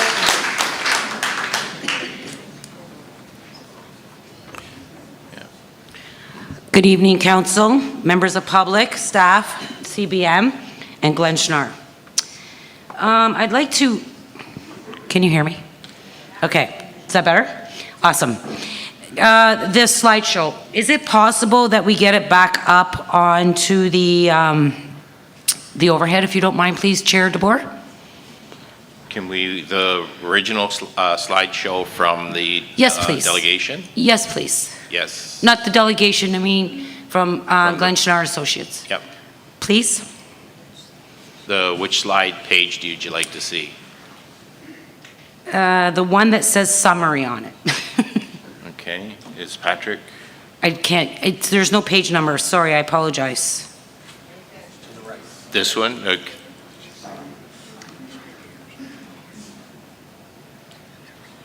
That Yep, one? right there. So I am questioning the truthfulness of these documents as much as pointed out through the evening, and I want to thank my fellow Caledon residents and friends. The very first line, let's read that together. Subject site is exactly where the town planned for a quarry to be located. Why, if that is the case, first of all, is staff here tonight, is planning staff here? Because I have a question for a couple of planning staff. It's Karen will. No, Karen will have to I want address. to know our planning staff. This is an official plan amendment, correct, sir? Yep. Okay, so if that statement is exactly where the town planned it, why are they filing an official plan amendment? Karen? Yeah, through you, Chair, to the delegate, I identified the mapping in the regional and local official plans, the HP MARA and the CHP MARA, which identifies the resources there, and that there was extensive study by the town of Caledon to scope those areas to create that CHP MARA limit. And so all of the considerations that went into that study have resulted in the CHP MARA mapping, which is where the mineral aggregate resource operations are directed to go. Okay, can you please, in the 90s, correct? Am I understanding that correct? Through you, Chair DeBoer? That's what I said, yeah. I'm sorry, Chair DeBoer, I didn't hear her. Karen? Yes. Yes, what? Just pull the microphone closer to you, Karen, and just. Yes, there. in my presentation, I outlined that the Caledon Community Resources Study started in 1996 and it ended in 1999, and it was a very extensive study. I know, I was part of it. I lived in the community. But secondly, okay, so let's go. What does HP, through you, Chair DeBoer, stand for? Karen?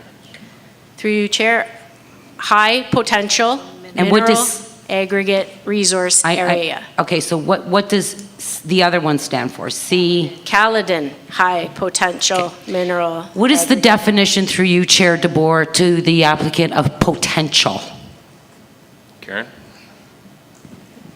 Through you, Chair, it suggests that the resource is there and that the land has been studied, as I mentioned, through the Caledon Community Resources Study to suggest there are no, in this instance, no core areas of the Greenlands, no settlement areas, no draft plans of subdivision that have been registered, no escarpment natural area, and no escarpment protection area. So a lot of the things that were studied suggest that the land is appropriate for aggregate resource extraction. So through you, Chair DeBoer, to our planning staff, I'm not sure if planning can answer this, and if not, I would like an email within 24 hours to this answer, through you, Chair DeBoer. How many permits have been issued within, say, I'm going to go with a 5 to 10 kilometer radius outside this for building? Since this has been identified since the 90s, how many building permits have been issued from the town of Caledon, knowing full well that this is a potential? Staff will have to get back to you because they won't have any of that record. Yeah, and I figured that, and I thank you, Chair DeBoer. So through you, Chair DeBoer, to planning staff, I'd like that information within 24 hours, please. So when you talk about, through you, Chair DeBoer, in regards to potential, and it's been highly studied and all that for what, 2.5 years, say? Was there drilling done, through you, Chair DeBoer, to the applicant? Karen?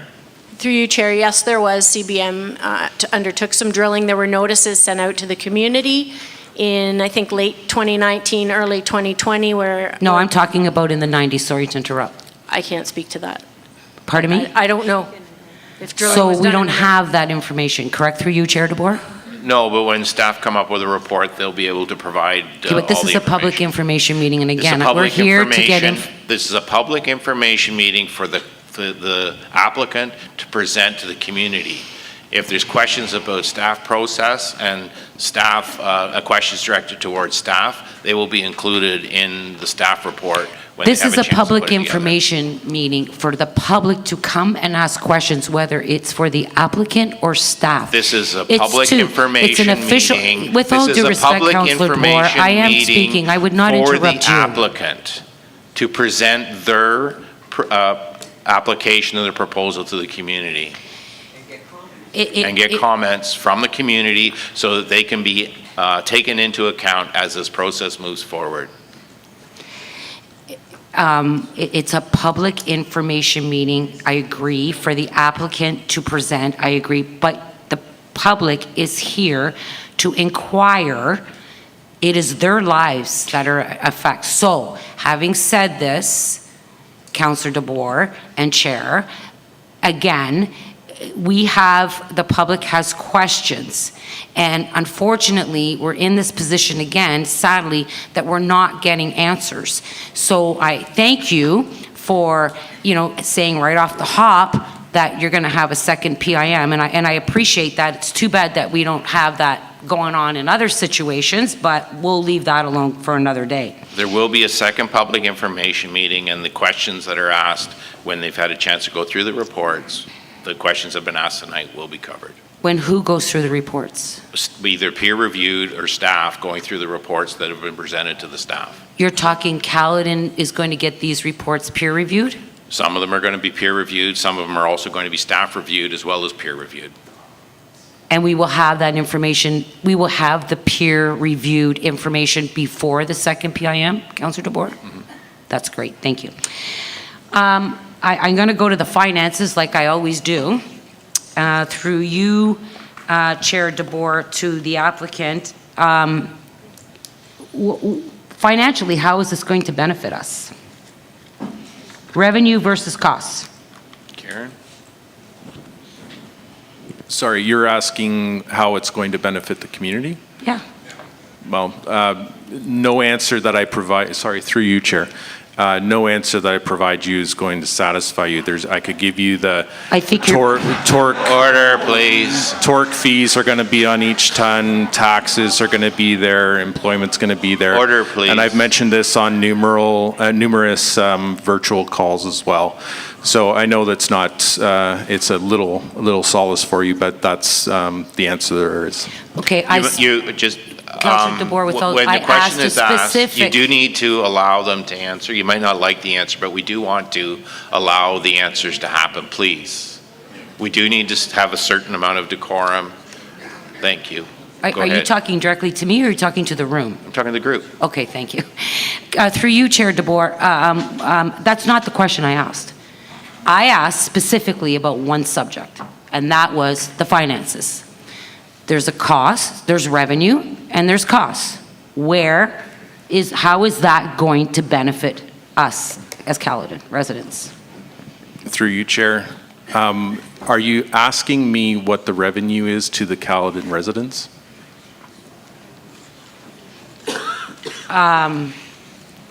Okay, so you help me out here, guys. You guys are council. There's always a business plan, right? So, and these 9 that are sitting here, through you, Chair DeBoer, are supposed to protect us. That is their job. So, whether it's environmental, whether it's air quality, whether it's safety, water, there's still a financial side to this. There's always a financial side to something because it's a business. Well, you guys are, the corporation is supposed to be a business to protect us. So, is there a financial plan? Is Caledon going to benefit this? Is it going to be a negative or is it going to be a positive, considering what Kate Hepworth showed? Through you, Chair. I'm not sure that I can answer your question to your satisfaction because I don't understand fully what you're asking. Through you, Chair DeBoer, to the applicant. There is a social impact study that was completed as part of the package that goes through the social, environmental, and financial aspects of the proposal. So that may have some of the answers that you're after if you haven't reviewed that yet. We will have to leave that specific question for staff to dig into it further to see what we can get for an answer. Okay. One more comment through you, Chair DeBoer. I am actually deeply hurt that you would judge us. We live here, not you. You're here to reap the dollars. And I will leave that at that. Thank you, Chair DeBoer. Thank you.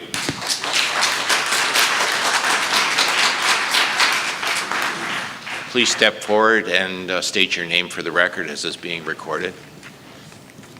Yes, thank you, Mr. Chairman. Ian Sinclair. And I'd like to ask some questions about the proposed main entrance, which I think is on Charleston, roughly halfway between Main Street and Mississauga Road. I'm mystified why that location has been selected. Could we have some information on that? Karen? Through you, Chair DeBoer, to the delegate, our traffic report that was submitted with the application goes into quite some detail, and they looked at all of the road frontages, and they did some measurements, and that was the conclusion that they came to, that is the best access. That's their recommended access. Okay, are you proposing a full signaled intersection with climbing lanes, right turn, right out lanes? Through you, Chair. There is no warrant for a signal at this entrance, however. We are proposing signalized entrance at this location. So we want to work through that with the region if it's a regional road, or with the town if it's a town road. Okay, so still trying to understand it. How many fully loaded trucks do you expect to leave your entrance per day? Karen? Through you, Chair, to the delegate. This is all outlined in the traffic study, but I can say there's an estimate of 30 trucks an hour coming in and out of the site throughout the day, and there is a peak truck expectation in the morning time of 30 trucks going in and 45 leaving per hour. That's just in the morning peak. Okay. All right.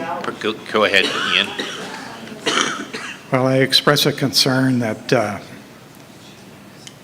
Charleston from Winston Churchill right through to Airport Road is notorious for serious accidents. And there's a curious microclimate that occurs because of the rise of the Niagara Escarpment.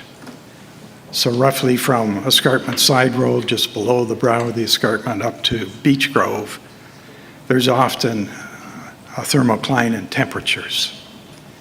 So a few degrees difference can mean black ice and fog and changes of road conditions.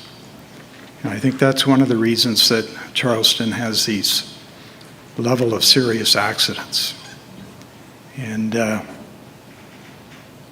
there's another factor that somehow I don't have an explanation for it, but there are survey jogs halfway through each concession. So there's S-bends in the middle of each concession all the way across Charleston. And these are a contributing factor to accidents from vehicles crossing the center line mistakenly. So I find their location of the truck entrance in the middle of an S-bend mystifying. And what I don't understand is why you wouldn't have the entrance off Main Street as far north of the intersection as possible, and a climbing lane heading south provided, major intersection improvements at Main Street in Charleston, and possibly another climbing lane heading easterly, at least as far as the two-lane bridge. So I would hope that the town's traffic people take a good look at that, and currently I guess we still have regional traffic engineers. But I just find the location of the proposed entrance and the volume of heavy trucks inappropriate. I guess I'd like to move on to the dewatering aspect and the need for a dry working floor of the excavation. And I don't understand, firstly, what's the route, proposed route for the dewatering main from the main cell, which I understand is north of Charleston between Mississauga and Main Street? How do you get the water out of there? Is there going to be a water main somehow moving across to the Credit River as a receiving stream? Karen? Do you have the answer on the route of the dewatering water? Through you, Chair, to the delegate, I don't know the exact route, so I can't speak to that, but it would be in the water report that we submitted with the application. Okay, well, can we have perhaps some information come to the next public information meeting on that? And also the size of the water main? It's going to be substantial. You know, probably up to a 36-inch main. Because they're not only have to dewater the landscape where they're digging the quarry, but it'll draw in waters from all directions. And they have to also accommodate sudden severe storms on top of that. And we seem to be having a more frequent heavy rainfalls come through. So that's an interesting point to be covered. I think another point that I should work on here is I chaired the Caledon Community Resources Study back in the 90s, and we're actually forced to identify the resource areas. This isn't something we wanted to do at all. And some of the odious aspects of identifying the resource areas is it's a confiscation of the use and enjoyment of lands of the people inside that own lands inside those identified areas without notice and compensation. And there's also this area of influence surrounding these resource areas, which is far larger. And people's use and enjoyment of lands are restricted on those also. So this has to be taken into consideration quite carefully. And the zone of influences in terms of land use compatibility, they're in the Planning Act, really have to be carefully considered here. And you've heard about previous delegations about dust, noise, vibration, trucking noise, dust from trucks. These are very serious adverse effects. And I think the identification that we've always had in Caledon since the 1979 official plan has been that even though there's resource areas identified, you still need to apply and prove up with an official plan amendment and a rezoning. It's not a certainty. And the eloquent presentation from Glenn Schnarr Associates seems to try and intimate that it is a certainty. Well, no. And there's a lot of factors to be considered. And a previous quarry application by James Dick Limited, Rockford Quarry, was defeated. And there are huge issues here that have to be considered. So thank you for hearing me. Thank you, Ian.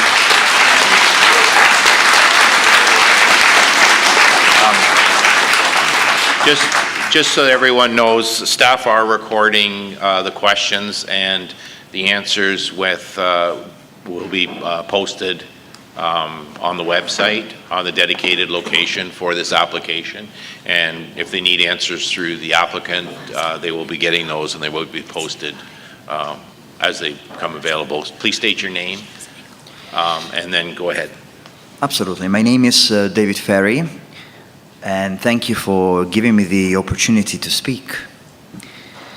I'm a Caledon resident, and my job is to analyze allegations and legal proceedings involving companies in different languages. Now, I have two questions regarding the socio-environmental reputation of Votorantim Cimentos, the parent company of CBM, which will operate the planned Caledon Quarry. The question is for Caledon and regional authorities. Now, an important premise. In the course of my work, I have come across several significant allegations and reports concerning Votorantim Cimentos, the parent company of CBM, which have been covered by various newspapers worldwide, including Global News. These allegations and reports include, one, Votorantim and others facing legal action in Brazil in 2021 due to their involvement in cartel practices over a span of 20 years, which caused, again, reportedly $5 billion in damages. Two, instances of pollution in Canada, concerns about no transparency in disclosing emissions of harmful pollutants at a cement plant here in Canada, reports of labor practices resembling slavery, slave-like labor practices by one of the company's suppliers in Brazil. 5, an alleged SLAP lawsuit filed by the company against its opponents, which was eventually rejected by a Spanish court. And of course, its subsidiary CBM's apparent misleading communication about the impacts on transportation. We saw it tonight. We were discussing it earlier. Now, these are allegations. The allegations serve as indicators of potential socio-environmental risks, risks that responsible investors and governing bodies have a moral obligation to consider. The question now, have Caledon and regional authorities conducted a thorough investigation into the allegations surrounding the parent company Votorantim Cimentos? And do they at least worry you? Do they worry you? This is the first question. Lastly, a question for CBM. Any company has a moral duty to conduct their due diligence. It is well known that reputational risks can lead to long-term declines in profitability, a lesson that the insurance industry has learned very well. Now, considering the potentially controversial nature of your proposed projects, do you take into account the reputational risks your company might encounter? When your company is confronted with media coverage regarding concerns, legal actions, allegations, does your company thoroughly review its own business practices? Thank you. Thank you very much.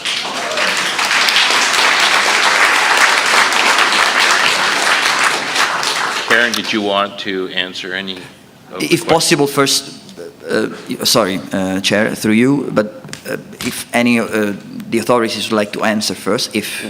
As far as the allegations, I don't think anybody here, as far as parts of the committee, are aware of them. My staff have heard, they've recorded the information, and they will be reporting back to us. And like I said, we're going to have a second public information meeting. But staff have heard the questions, and they will be providing and gathering up information for members of the committee. Okay, thank you. And regional authorities, if possible? Pardon? There is a regional councillor. No, there's not any direct questions to council. They will have an opportunity to ask Okay. questions later, so there's no direct questions. I understand. It's directed questions to the applicant, is the way the format is. I totally understand. Thank you for Okay, thank you. clarifying. Through you, Chair. Karen, did you want to entertain any of the questions that this gentleman has asked? Through you, Chair. Obviously, being part of a global company, there are different things that happen around the world that are investigated and thoroughly vetted at that level. That is without a doubt. Every global company deals with those types of things. With respect to do we learn from them? Absolutely. We have practices that are pushed down from Brazil on different things that are learned from these instances. On a continuous basis when they happen. They're never a pleasant thing that happens, and no company is perfect, but we do learn from them. Okay. Thank you. Thank you so much. Thank you very much. Thank you.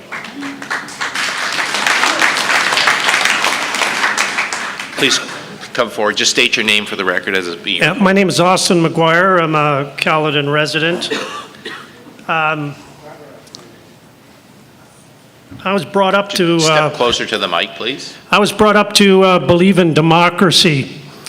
And my understanding of democracy is that our elected officials are supposedly our spokespersons. Collectively, we interact with our elected officials. We let them know how we feel about certain things. And this issue, every meeting that I've been to, and it was stated publicly here this evening, that this is a special instance. And following procedure, we're all here following procedure, and CBM has suggested that they're looking for feedback. And I'd like to ask every person here this evening, just so that I'm not kidding myself, and so that you get the message loud and clear that we're all on the same page. We all feel exactly the same. Not a single, correct me if I'm wrong, is there a single person in this building this evening that wants any part of this to happen? Order, please. All of our circumstances are slightly different, and yet they're precisely and exactly the same. We all feel fervently and strictly opposed to anything in this proposal. It's absolutely abhorrent to even consider it. And on that matter, you know, I stand here and try to gather my thoughts, and there's a lot of horrible things that go through my mind. Not the least of which is the word rape. Rape of society, rape of the environment, power and the abuse and Order, money. please. Money and the abuse of power. And how it is strategically structured to put asunder what we take for granted as our lifestyle and what we've worked hard to achieve, and try to live within the parameters of what we believe to be acceptable society. And it's companies like this and proposals like this that make us all sick. And I just want to be certain that you get the message that you've asked for. We all feel the same. Thank you very much for your time. Thank you very much. Order, please. Order, please. Please state your name. My name is Mary Ann Tate, and I live in the village of Inglewood, and I would like to thank the council and town staff and the representatives who are here tonight for your time. We're all very emotional. We're very upset. I know the staff works hard. Council works hard to understand regulations. But I would like to know with this peer review, how many have advanced degrees, that would be masters or PhDs, in environmental science, air quality control, water quality control, forestry? Are there any on our staff that have masters or PhDs in these areas which the quarry would affect? We can ask that any of the peer reviewers, anybody that peer reviews the reports, that their credentials are listed along with the peer reviews. Is that a possibility? I'm not sure, Yeah. Stephanie? And I respect I'm not sure whether they've selected all the peer reviewers. They're probably still going through it, but Stephanie? Through you, Chair DeBoer, we are still going through to select peer reviewers at this time. We can ensure that when we select the peer reviewers, they'll be posted on the website along with their credentials. Okay, and I would recommend that we look for experts with advanced degrees. I think without a doubt, staff will be looking for the best people to peer review these reports. Okay, and I have another question because I heard a rumor that Osprey Golf Course is the owners of this land and that they get a kickback per ton of aggregate that is removed. And I don't know, I just heard a rumor. I don't know the verity. Okay, and so Osprey, the golf course, is benefiting from this. I'm wondering about this and kickbacks to large corporations that, if we look back at the history of Osprey, they started their planning of their golf course without permission. They've got a high level of water usage, chemical usage, and now they're going to be supporting a quarry. I thank you for your expertise. I'm sure you go to meetings like this all the time and you hear anger all the time. But, you know, Caledon many years ago was the greenest community in Canada. And many of us chose to move here because of that. Many of here lived here, living that lifestyle for many years before that article was written. And we would like to maintain our lifestyle. I lived in Caledon Village in the house that Kate Hepburn lives in now. And the traffic at Highway 10 and 24 I try to avoid at all times. We all are taking our lives in danger with the amount of traffic and now with additional dump truck traffic. And they don't obey the speed limits. Frequently they travel at 100 kilometers an hour. They go through the red lights because they can't stop, and on and on and on. And these are concerns that we all have. Thank you for your time. Thank you very much. Can you please state your name for the record as it's being recorded? Pete Patterson, and I have to get down a little bit to... Okay, I have a very simple question. When council, all of you vote against this ridiculous proposal, will that be the end of it? Oh, maybe Annette, with her new mayor's powers, will be able to put a stop to it. I mean, it seems ridiculous that the council cannot stop it. Nick, no answer? There's no answer. We've got to go through this whole process. We've got to allow staff to peer review the reports. Okay, so it's a process that we have to allow the application to go through, Pete. So I didn't get an answer that you're all against it. We have to allow it, Pete, to go through the process. So we're here tonight. You could be saying no now, but no. No. We can't till the reports have all been peer reviewed and staff have a chance to bring. Okay, well, you know everybody's against it, so hopefully you're the same way. Thank you, Pete.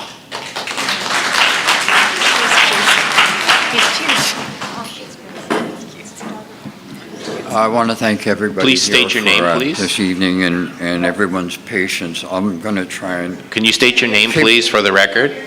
Oh, my name is Nestor Golez. And you'll have to bring the microphone really close and speak right into it.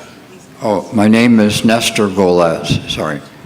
I own a property near Alton. During the course of the proceedings, I did a quick search on Votorantim Cementos website on sustainability, ethics, and compliance. Just curious to know what their positions are. And this is what I came up to. First of all, a cookies policy, which goes on scrolling down and down and down. There must be 10 pages anyhow. I just thought this is interesting.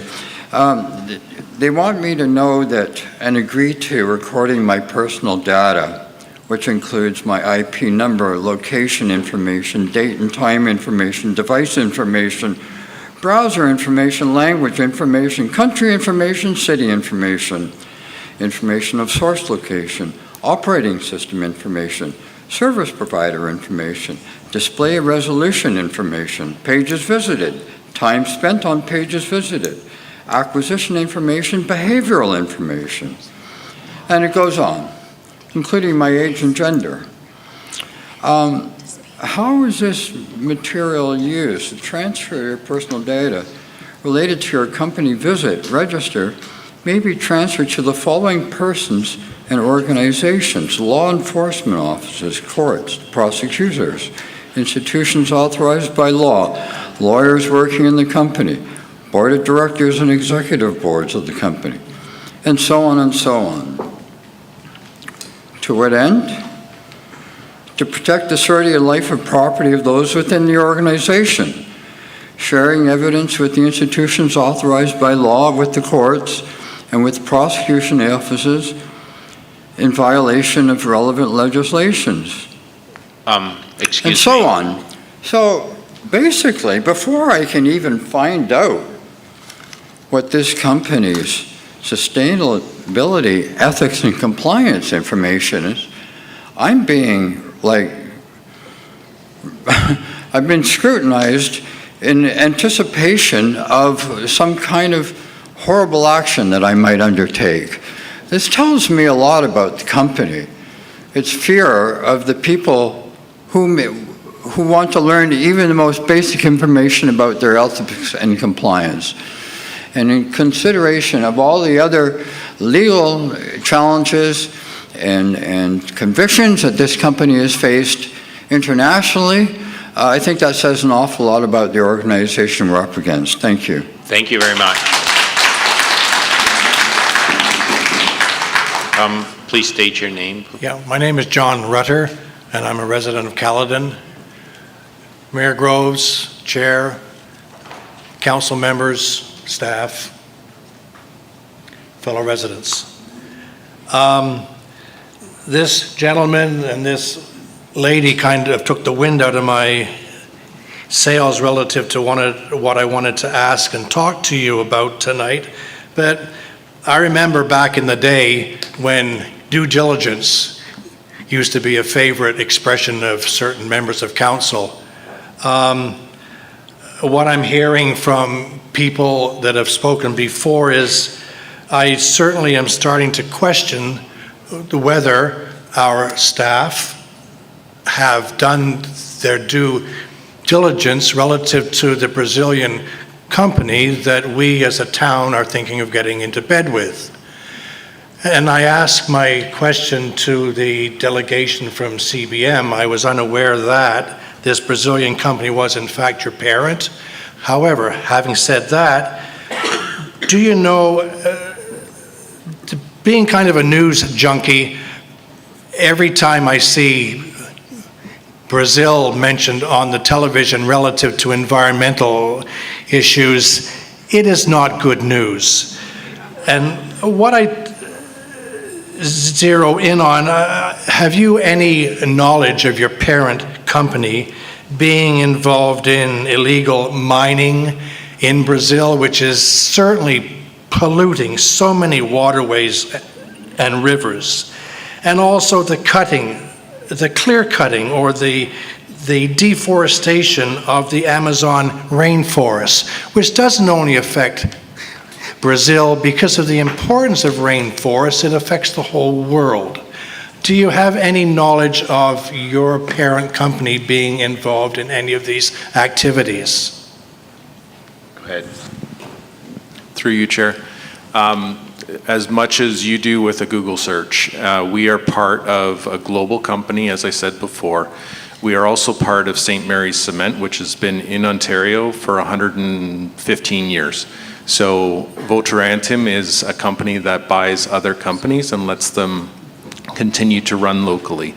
And so the amount that you know about the Brazilian company in the Votorantim in Brazil through a Google search would be what I would know as a company employee, because we are operated independently for the most part. Yes, not an apology on behalf of myself, but as many staff members know here, I don't do Google. So I'm dependent on your answers rather than finding it on a cell phone or finding it on a computer as to what the activities of your parent company are in Brazil and worldwide relative to the environment. And I guess just as a parting comment, relative to due diligence, I understand from staff that, yes, CBM have checked all the so-called boxes relative to their application, and it has been deemed complete. But as a resident, I certainly ask that when you are doing these peer reviews and whatever, that you go a step further and actually do a peer review on the company that this town, which involves us as residents, is talking or thinking of getting into bed with. Thank you. Thank you. Just to be clear, this is an application. Any landowner can make an application for a change of use on their property. We have to deal with the application when it's deemed complete, and the process is a public meeting. The information is peer reviewed in this case. All the studies are peer reviewed, and we are required to go through the planning process for these applications. It doesn't mean that we're in bed with these companies. It's not the case. We have to deal with the application as presented to council. Please go ahead, state your name for the record. Hello, my name is Victoria Wisniewski, and I just have one question that has not been brought up at all. So we are a community of rural landowners, and being rural, we do not have wastewater systems that cities have. So our wastewater goes into our septic tanks, septic systems, septic beds, all underground. We are an older community. We are responsible for maintaining our septic tanks with regular pumping, and we do so for the health of our own families. What I'm wondering is, through normal wear and tear, we will do our own, I guess, due diligence to look after our tanks. But when there's blasting, dynamite blasting, how does that impact surrounding areas? I am a resident of Alton. My house is 3 kilometers north of the proposed site. Will the shock waves be felt in my hamlet? Will my septic system be impacted? If it is impacted, will CBM have a way for me to file a claim in order to have the company take responsibility, some sort of reimbursement, some sort of financial coverage for something that I am not personally responsible for? That's my question. Thank you. Karen, do you have a process? Through you, Chair, to the delegate, there is a blasting report we submitted with the application, and in that is outlined that there will be blasting monitoring occurring within a certain radius around the property, and there will be a notification system for whenever there will be a blast occurring. So through that process, through the reporting process, there will be opportunities to make known if there are impacts felt near you. But there has been, in the study outlined, that the blasting has been assessed to not create those vibrations far out from the site. But I think through the monitoring program and through the reporting program, we're available if there are things that are felt, but it's not expected that the blasting will be felt as far as Alton.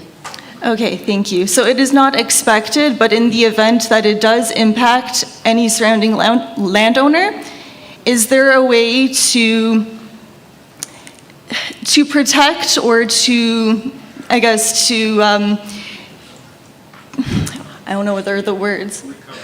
Is there any financial compensation? Because we do not ask for these damages, and if the damages do occur, is there an official process for us to go through? Go ahead. Through you, Chair. Similar to water well situation, there would be an investigation that would be completed. There would be a report that is written by an independent person, and if we are shown to be at fault for any damages, we would be responsible for the compensation. Thank you, that is appreciated. And that's all. Thank you. Hello, my name is Elga Teixeira. Hello, everybody. I have a question. Can you pull the microphone towards you? No? Thank you. Oh, I thought I was loud enough. Hello, everyone. Thank you, everybody, for coming. This is very important. My name is Elga Teixeira, and I just live down the street from where this disaster is supposed to happen. Yes, it's a disaster. For me, I'm environmental, it's a disaster. I have a question for anybody who can answer. What's the beneficial for the people of Caledon? What will we be benefiting from this? As people that live in Caledon, I live just down the street from this disaster. I go to work every day. I pass by that corner of Charleston and Maine at 5:30 in the morning every day. There is 2 quarries already there. There is one in Charleston already, and there is one in Highway 10. The traffic is unbelievable. If the Indian native people was alive here today with us, with arrows, we all be dead because we are killing the land. Does anybody ever think of that? There is a farm. There I see the cows in there. I sometimes stop and go say hi to them. Beautiful site of farming land. There is a farm in there, 2 species of cows in there. I see toros, I see a lot of animals in there. Beautiful trees. We are killing our environment. The animals have nowhere to go anymore. They are crossing the streets because they have no more space. It's in their houses. Look at Brampton and Mississauga. It's in their houses, companies, storage, people who want to make millions and millions of dollars by destroying the environment. Have no consideration about our people, about the people that live by. And I'm sorry that I'm going to say this. I'm a little bit nervous. I'm not usually on these things, but because I live close by. I just got my tax bill for this year, and they went up. I'm like, what? What do I have to pay? So we are paying these people to work on our behalf because we work, we have children and all that. So what are you guys doing for it? This should not even be a question. When they come with this kind of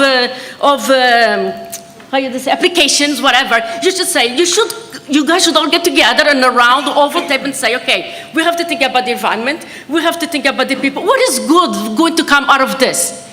All those questions that No, I want to know now because I don't know if I have time to go to computer. I have kids, I work and everything.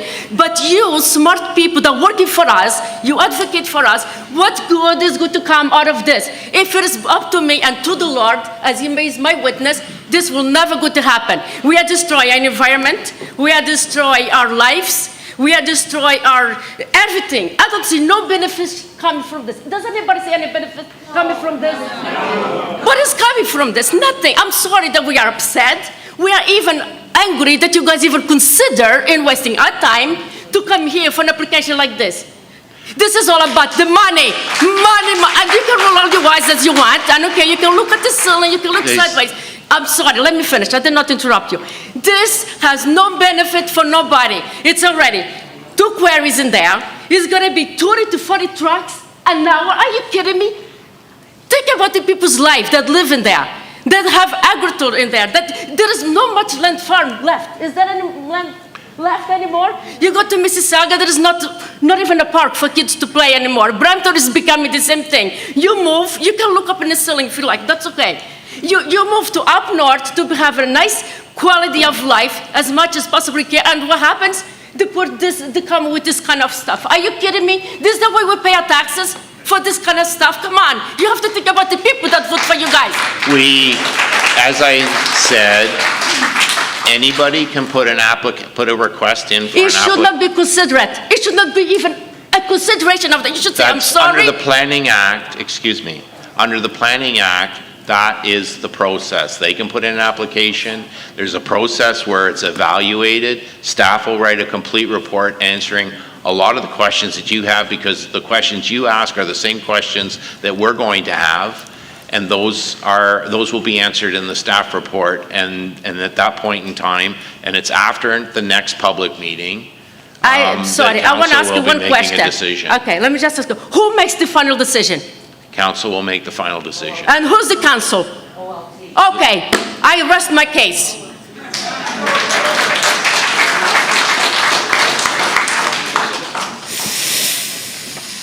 Through you, Chair DeBoer, points of clarification before I get into this other thing. When did this application come into the town of Caledon? When was it deemed complete? Karen? Or Stephanie?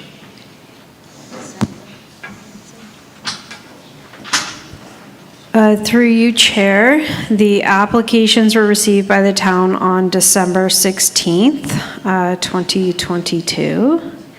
And I'm just going to have to find the complete date here. Just one second. And they were deemed complete on February 23rd, 2023. Sorry, I didn't hear that. I pointed flicker. Did you say February 3rd or 23rd? Through you, Chair, February 23rd. Thank you, Chair DeBoer. So February, March, April, May, June. 3, 6, 9, 12. Through you, Chair DeBoer, to the planning staff or to the applicant, what does the Planning Act say that we have how many days before you are open to take the town of Caledon to the Ontario Land Tribunal? Stephanie?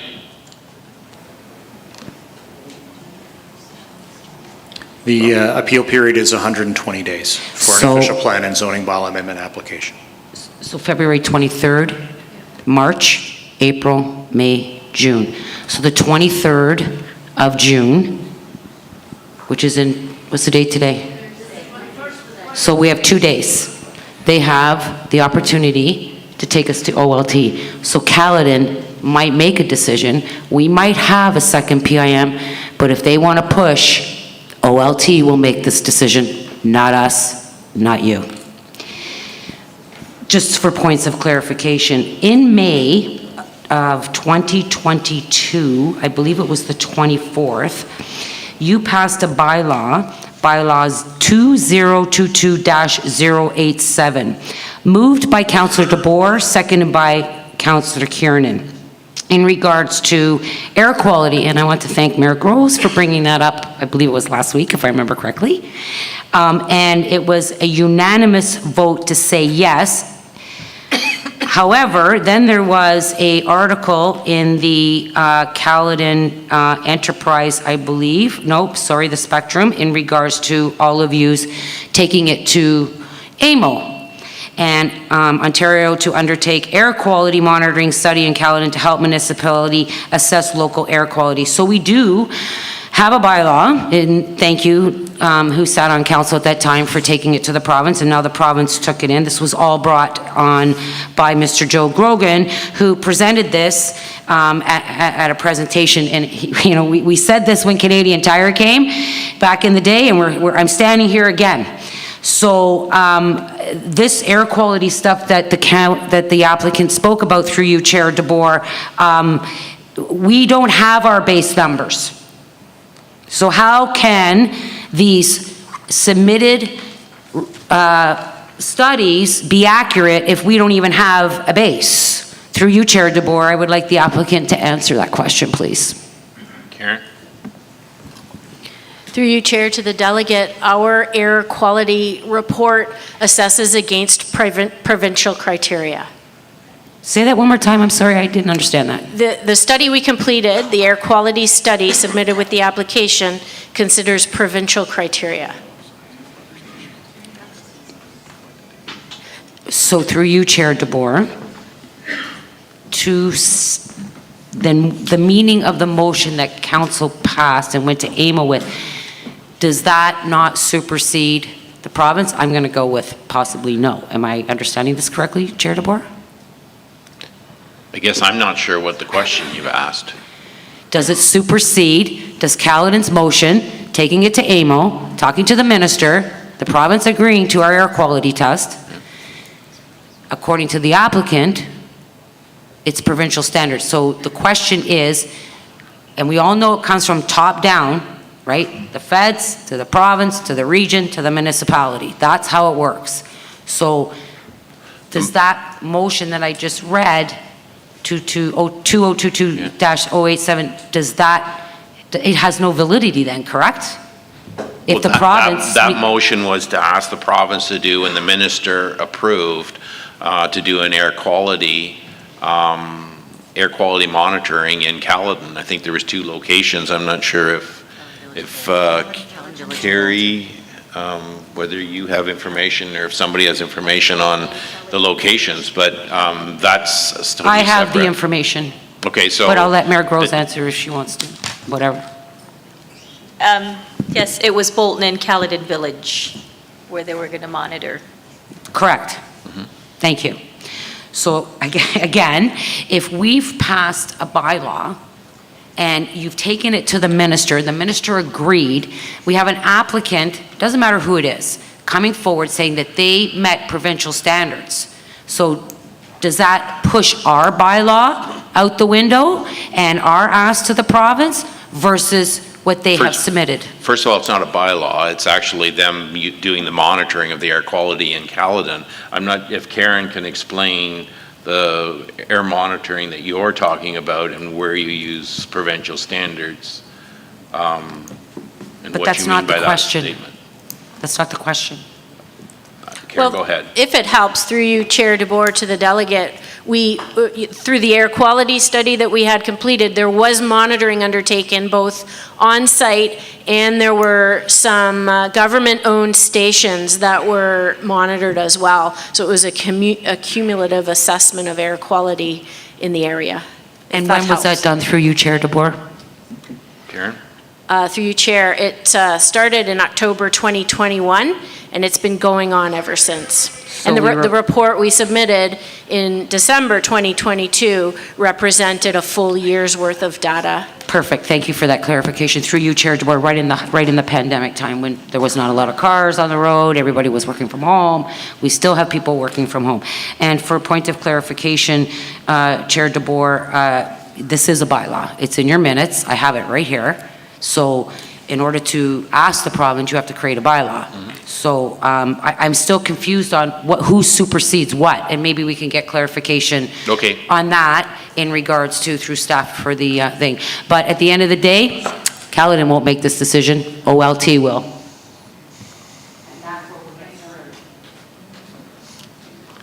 Can you just state your name for the record, please? Barbara McCreath, and I have a question for St. Mary's, and that is, it was asked a bit earlier and there was no answer, there wasn't a straight question. What is your relationship with Osprey Golf Club? Go ahead. Through you, Chair. Osprey Golf Club is owned by Pro-M Capital, and Pro-M Capital owns some of the lands that are part of the application. And are the lands leased back to them, or how does your relationship work? Through you, Chair. In regard to whether they have a vested interest in the aggregate coming out of the ground, is that what you're referring to? I don't care about what their interest is in aggregate coming out of the ground. I want to know what your relationship is with them. Are they part of you? Are you part of them? I understand. Do you work together? Do you hold hands at night? What is your situation? Through you, Chair.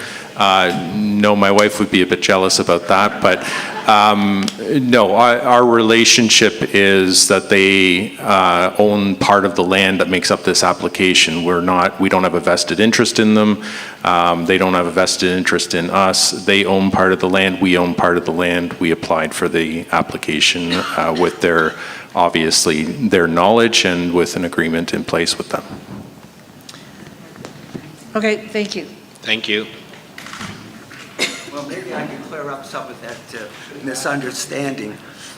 First of all, Can you state my your name's name, Tony please? Savelka. I'm a resident of Caledon.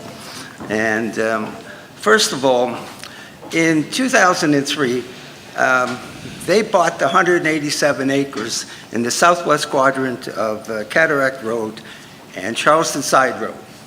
And the listing made no mention of aggregate whatsoever. And 47 acres of that are in the hamlet. Well, somehow they think that they can pretend that this 47 acres is not part of this application. So I don't know how they arbitrarily decided to divvy up the ownership, but they did. So they've been here since 2003. They pretend that they show up in 2019 like we're looking around. Oh, but guess what? In July of 2019, they enter into a 35-year lease agreement with the Humanet-controlled companies. Wow. 415 acres. And they're going to get royalties. But the land's not licensed. It's not zoned. But they're so presumptuous, we're just going to go bulldoze right ahead. Do you have an answer for that, Mr. Hanratty? Through you, Chair, what is your question? I'd like to know why you're pretending that you showed up in 2019 when in fact you were there in 2003, you concealed the ownership, you had a lawyer from Richmond Hill sign the papers. Direct your questions this way. We're not being confrontational, so direct your questions forward. I always thought it please. was polite to address to face the person you're confronting. The process is that you direct your questions through the chair. Okay. All right. Well, so we know that they lied when they showed up. Sorry, through you, Chair, was I supposed to answer his previous comment? If you want to, yes. Sure. So I'm happy to answer that. Okay.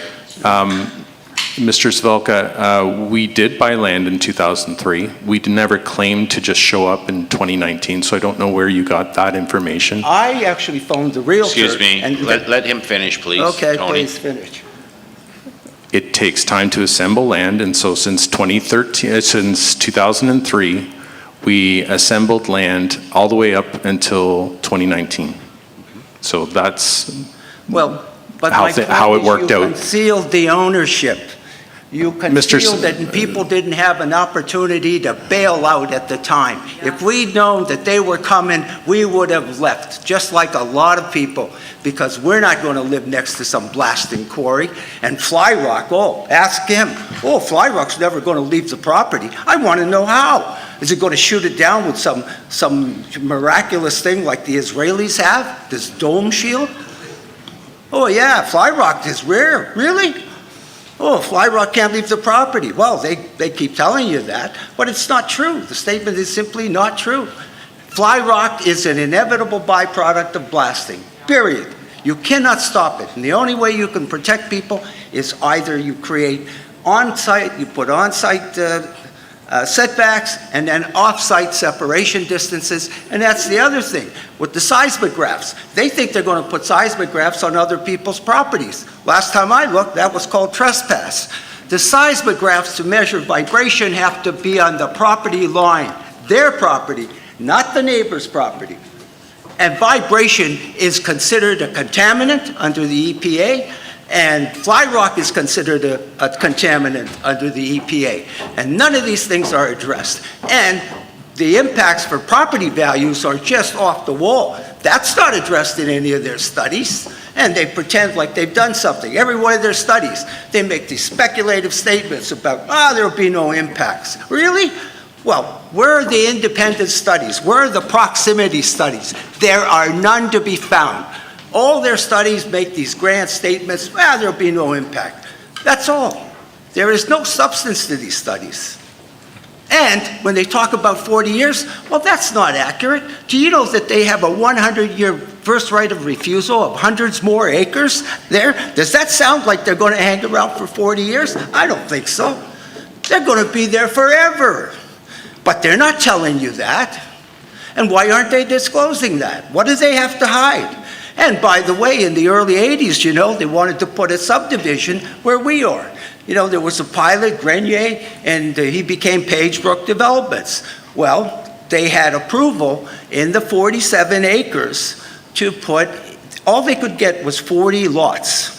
And guess what they were going to have to get the water from? Because there is inadequate water. They were going to run a pipe from the Credit River 1.4 miles.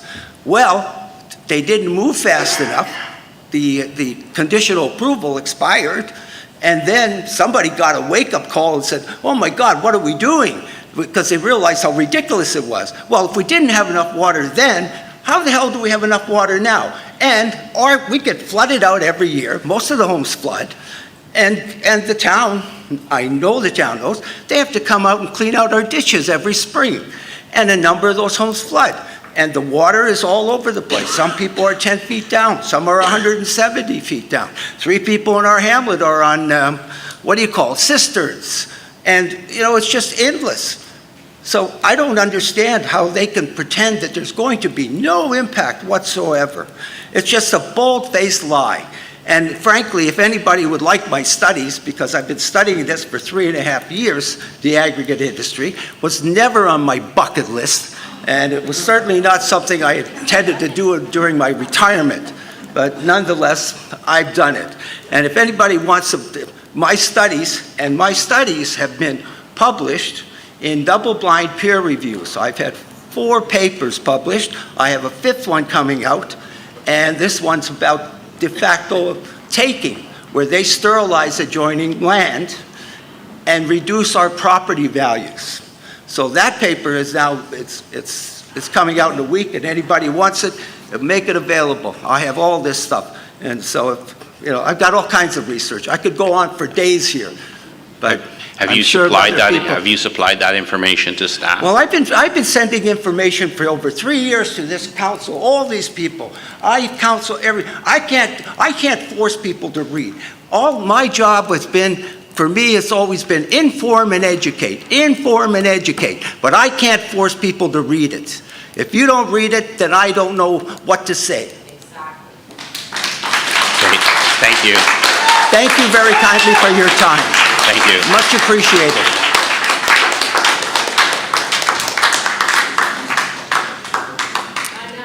Hello, my name is Karen Sanger. I'd like to thank Madam Mayor and the Caledon councillors, regional councillors, Caledon staff, and the very shiny presentation from our friends over here. I think I might be the last person tonight, and I don't have a question, I just have a comment.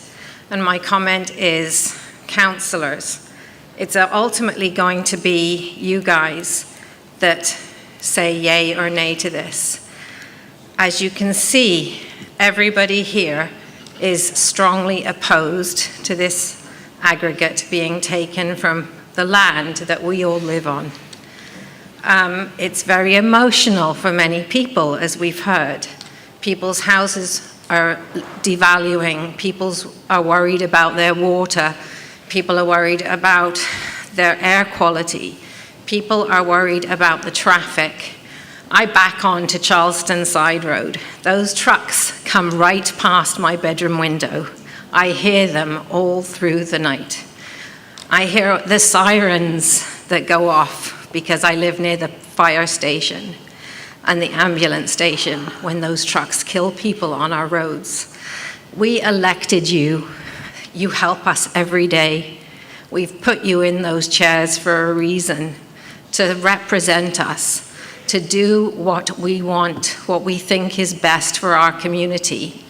You said when you started tonight that you had to have this meeting here because you knew there was going to be so many people. You said in your opening statements when we honored the ground that we're on that it's our commitment to keep it as natural as possible. This is not going to help. So please, we elected you to sit up there and represent us. So when the dust settles, please make the right decision and do not approve this application. Thank you. Thank you very much.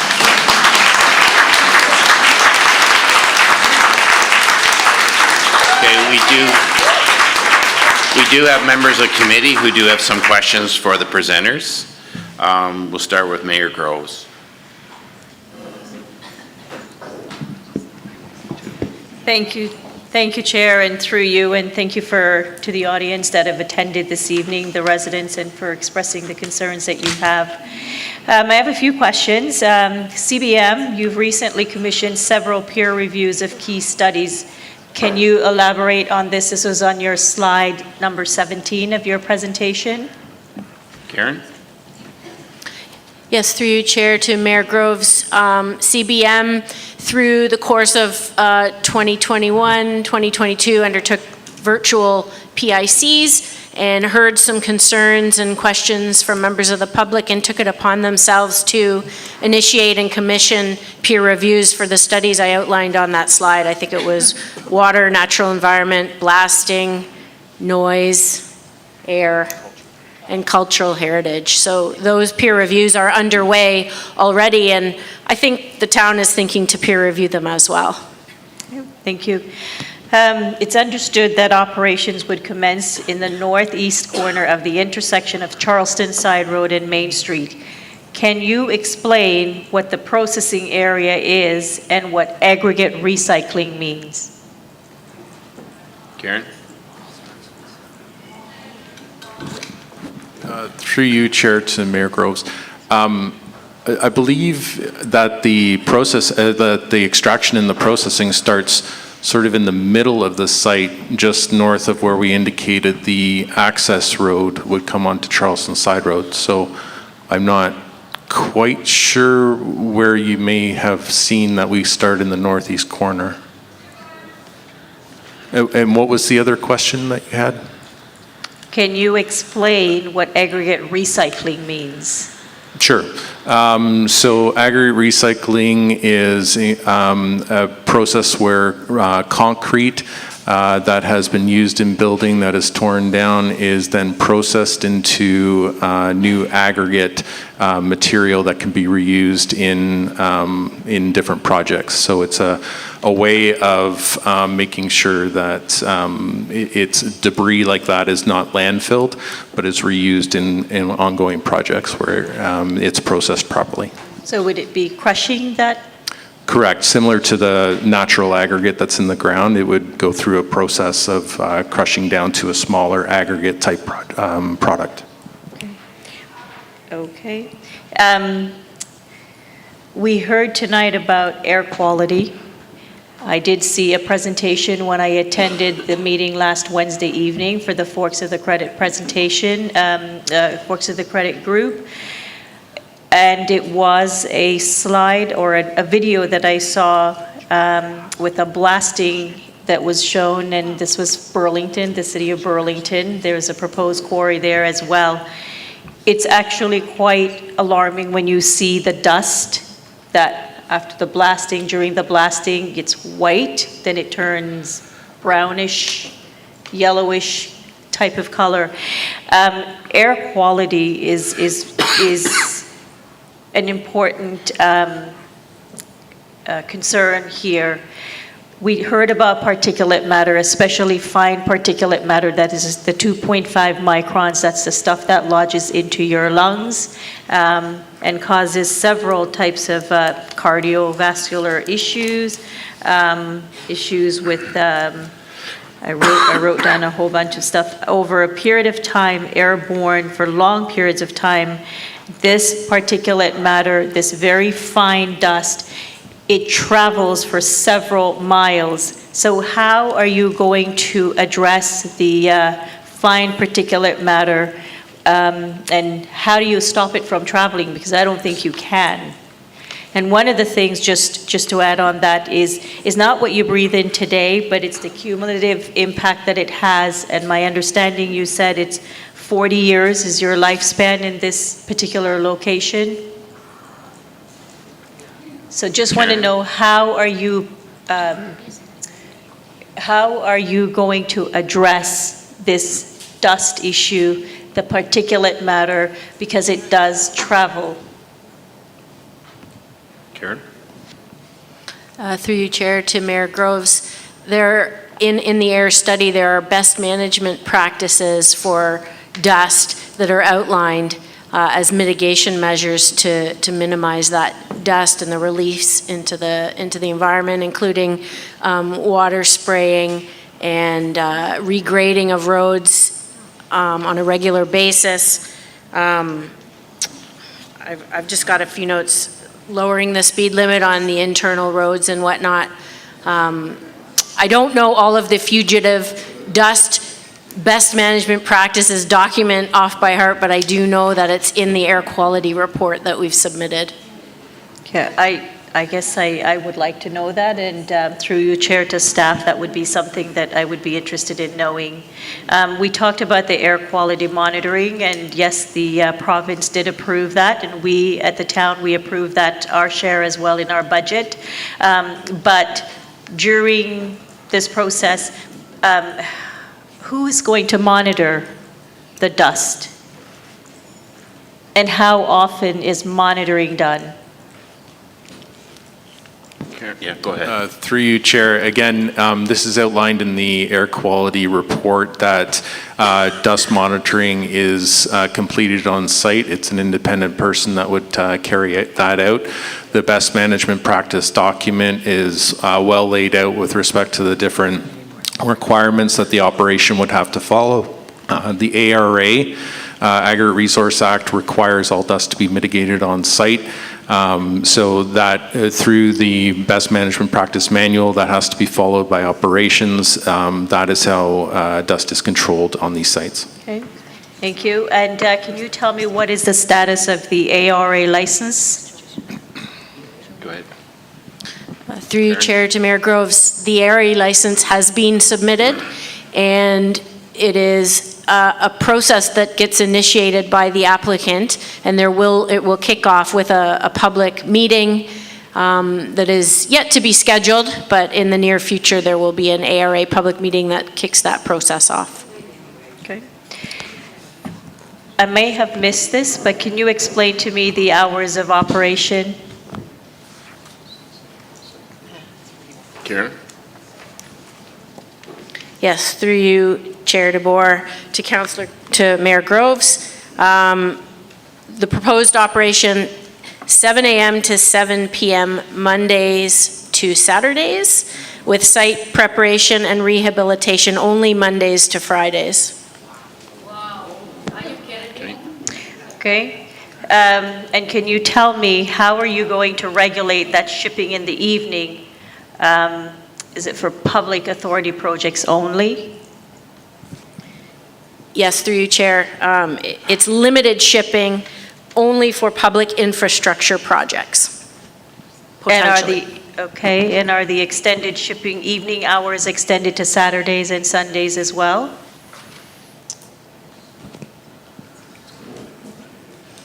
Through you, Chair, we think it's Monday to Friday. I'm not exactly sure. We can get back to you on that. Okay. Okay. We heard about groundwater. We know that the residents in the area, they do drink their well water. We also know that Caledon is the headwaters. I believe we've got 4 rivers, the Credit Valley, the Humber River, the Nottawasaga, and I believe the Grand River. All of these, it's my understanding, I'm no expert, but it's my understanding that they all flow into Lake Ontario. Is that correct?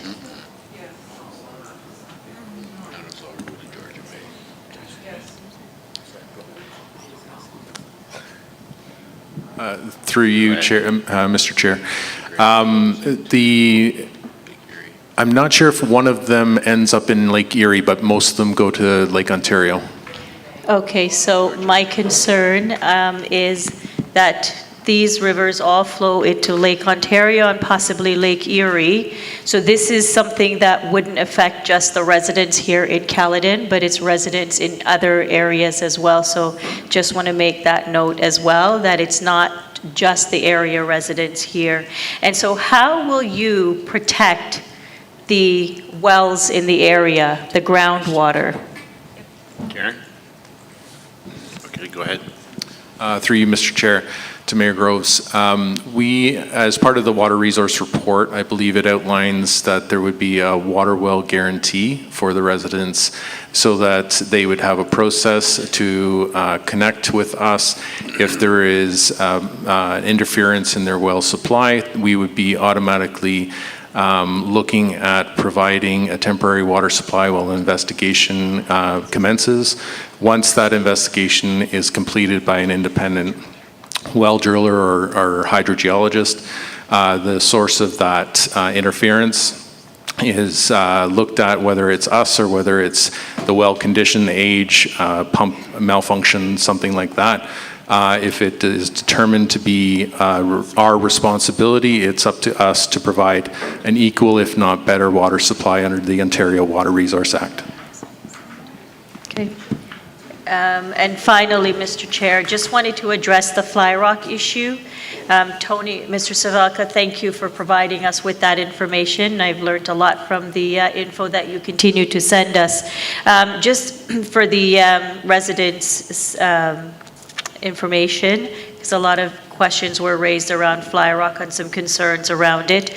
Myself and two other mayors attended a meeting with the Minister of MNRF, Minister Smith. We did express some concerns with respect to fly rock and the dangers that it presents to people that live in the area or just driving by. It is a real concern, and I know that the ministry is doing a review on this and they're looking into this whole issue around fly rock.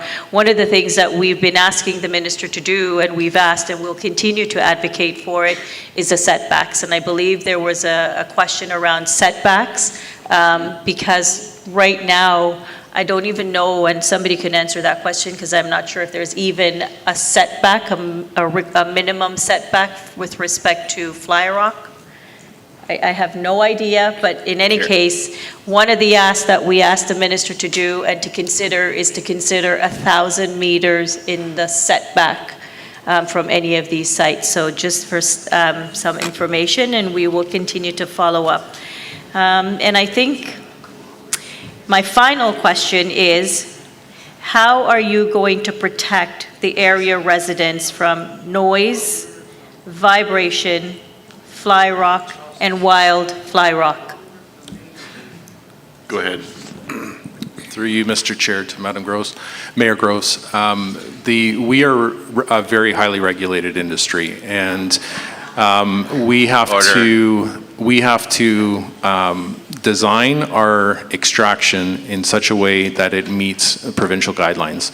So whether it's noise, whether it's vibration, we have to, or whether it's blasting, we have to make sure that we're meeting certain limits or are under them. With respect to fly rock, with all due respect to the research that has been done in Ontario under the regulations that our industry has to adhere to, is an extremely rare occurrence. And we have talked to the residents about this on our virtual sessions a number of times. It is an extremely rare occurrence in Ontario. Thank you. And will you be willing to do a pre-inspection of the homes in the area? Through you, Mr. Chair, to Mayor Groves. Yes, as part of the blasting impact assessment, we would be looking at anyone within a certain radius wanting to have a pre-inspection completed on their home, to have that completed so that we would have a baseline. Okay. Thank you. Thank you, Mr. Chair. Those are my questions. Okay, Councillor Early. There's people, no? Yeah, go. Okay. How do you do this? Just talk. Just talk. Just talk? Yeah, it works? Okay, thank you. First of all, thanks very much, everybody, for coming out and from the community. We understand, we hear. I know there's been many meetings held in Alton, even during the campaign there were meetings held at the Legion, and we've certainly been aware of the concerns in the community. And I want to make sure that everybody understands that Council's very aware of the concerns. My first question, though, is on the whole dewatering issue, and Mayor Groves touched on the wells, but I have this concern about the safety of the well water. I know a young lady talked about her septic systems, but we also have the well water, and it's great to say that we could have a process in place if you drain those wells, but people have to live, and it's going to be tough to ensure that the community, A, has safe drinking water, and B, that their wells are not drained, and that we have a process, a real quick process in place. And what is the dewatering plan? I understand that you've got your water studies, but even if you look through the CVC report, Credit Valley Conservation Report, you know, there's some concerns, and the need for this plan for dewatering. It's a huge area that we're talking about. So I guess I'd like some clear faith that our well water is protected and that this dewatering plan is going to be solid enough that residents are not going to be affected in the area. Through you, Mr. Chair, we are responsible for any interference that we cause under the Ontario Water Resource Act, full stop. We have that responsibility. We cannot get away from that responsibility. It has to be followed. So we are very confident with the design that we've put in place that we're not going to impact wells beyond what we are able to provide an alternate water supply or an improved water supply if we were to affect them. So again, under the Ontario Water Resource Act, the water supply of each individual is protected, and we are responsible for making sure that they have it. Thanks. And then, so it says when I read the air quality impact assessment states that the processing plant shall be equipped with a water spray system with the watering rate set to suppress visible dust, correct? But how much water are you using, and how will the wells in the area not be affected? I know that you're saying there's going to be a plan, but do we have an idea as to how much water we're actually going to use to minimize that dust? And do we have an idea as to how those wells in that area are going to be affected? And I think about people with teenage kids who are going to work and the well runs dry in the morning. I mean, we've been there. We've all been there at some point in our life when you live in the country. So it's a big impact. It's huge. Go ahead. Through you, Mr. Chair. Yes, we're aware of that, and that's there's an extensive water balance that has been laid out in the water resource report that accounts for the different water usages. But one thing that we did do is we sent a letter to the individual residents in a certain proximity of the site to ask them about their information of their water wells so that we would have a really good baseline for what was there. We encouraged them to provide that information so that we would be able to make sure that that was accounted for. So we had very little participation with that, and that's the individual's choice. That's fine. We went by the Ministry of the Environment's water well records, which took the place of direct information from the residents. But at any point in time, they're more than welcome to provide us with that information so that we can make sure that it's incorporated into the water well guarantees. Thank you. A lot of my questions were asked, but there is two other things.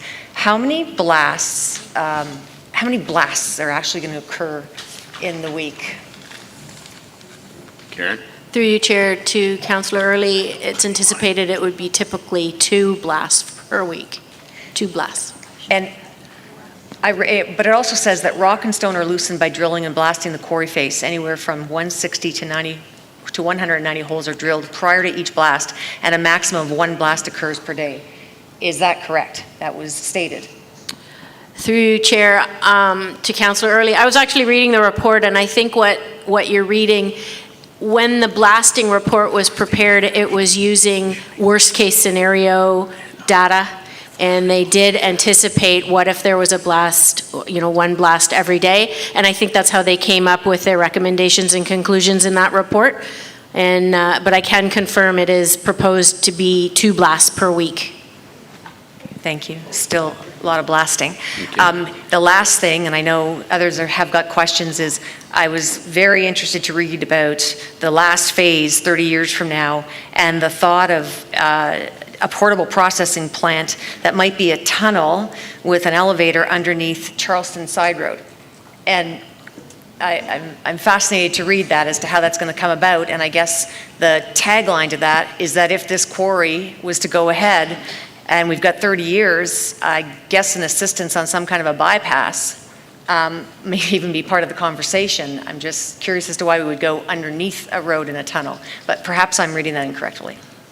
Through you, Mr. Chair, I think what you're referring to is access to the south part, and there would be a proposed tunnel underneath Charleston Side Road to access the aggregate on that side of the road.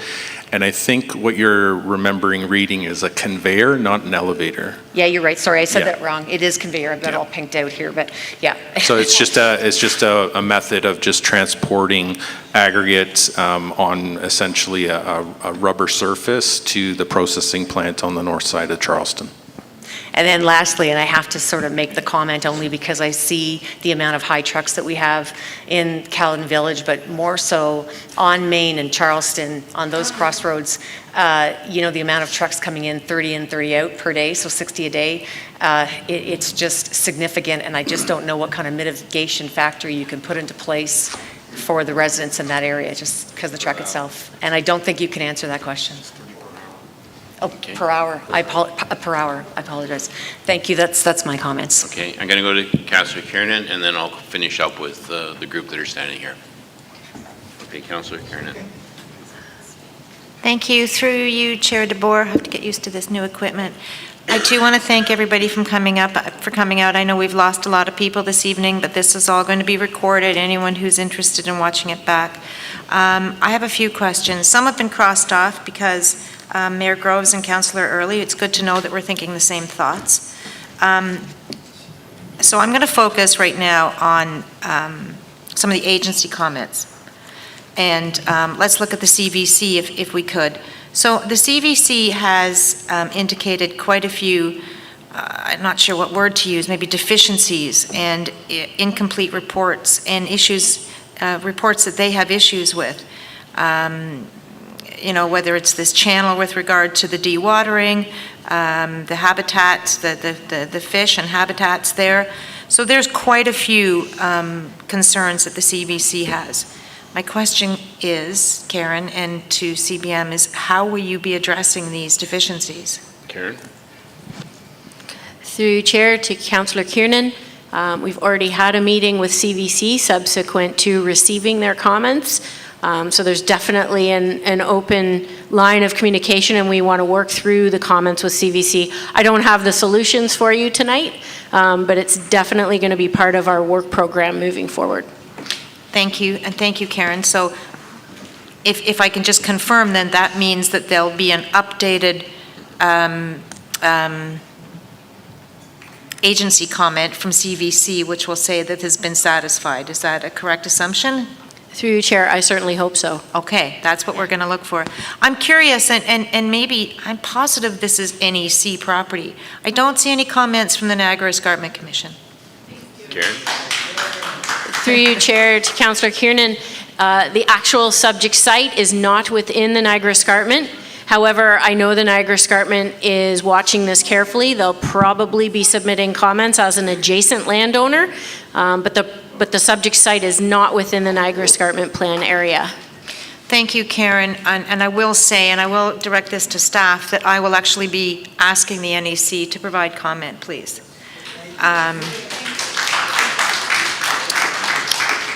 And then I guess I'm going to just, I had so many questions, but we've been here a long time, folks. So this is our first meeting. I'm going to end with basically the same question, please, with regards to the Region Appeal has also some questions and some concerns with what's been remitted to date. Are those being addressed as well? Karen? Through you, Chair, to Councillor Kiernan. Yes, we have those. I saw those in the package, actually. I hadn't seen them before the agenda was released, but those will factor into resubmission that we make as well, for sure. Okay, I appreciate that. These are important issues, and it's an emotional kind of time and an emotional application, but we'll look forward to seeing those updated reports. Thank you. Okay, thank you. Go ahead, state your name for the record, please. Taylor Gregory. I live in Caledon. I live in Brimstone, down on the Forks of the Credit. Just to give some information about the air quality, which is a big discussion, and everyone, the water is certainly a discussion, but just with the air quality, PM 2.5 is the stuff you can't see. With all of the clouds of white dust, you're not seeing the PM 2.5, the dangerous stuff, the stuff that gets into your bloodstream. PM 2.5 in an indoor air situation will stay suspended for more than 50 hours. In an outdoor situation, it will stay suspended for much more than 50 hours. We eat about a pound or 2, depending on who we are, of food every day. We drink about 5 pounds of water. We breathe 36 pounds of air every day. 16,000 liters of air. And that PM 2.5 will remain suspended from 2 blasts a week, all week long. And we will be breathing that, and it will drift and stay suspended for longer outdoors than it does indoors. And we'll be experiencing the health ramifications over years because of this. And that's the kind of information that I think that we need to know. There's no getting around it. It's going to be a big impact on the residents. Thank you very much.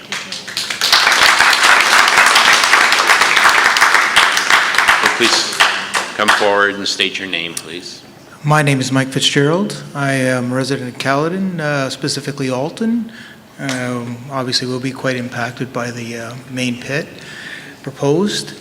I have a question for the delegates about, you mentioned the recycling of the concrete coming in. So we proposed 2 million tons of aggregate coming out of the pit that is there. And how much more would be transported and recycled in addition to the 2 million tons? Karen? Or, yeah, go ahead.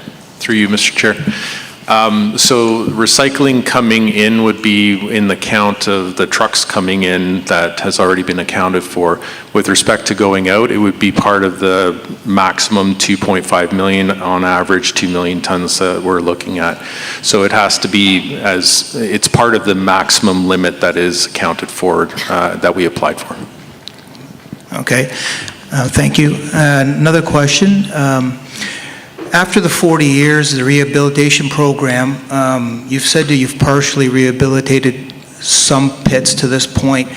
What do you forecast the rehabilitation time before it's actually useful to the residents around it? Through you, Mr. Chair. So the residents would, obviously, if we have active operations still in the site, we're not going to be allowing the public to access those lands, other than the 88 acres that we said that we would be looking at the opportunities for donation that is the closest to Cataract. With respect to ongoing rehabilitation, as soon as the lands are no longer extracted and have been rehabilitated with the sloping, we allow them to flood, and then we look at what the opportunities are for end use after that.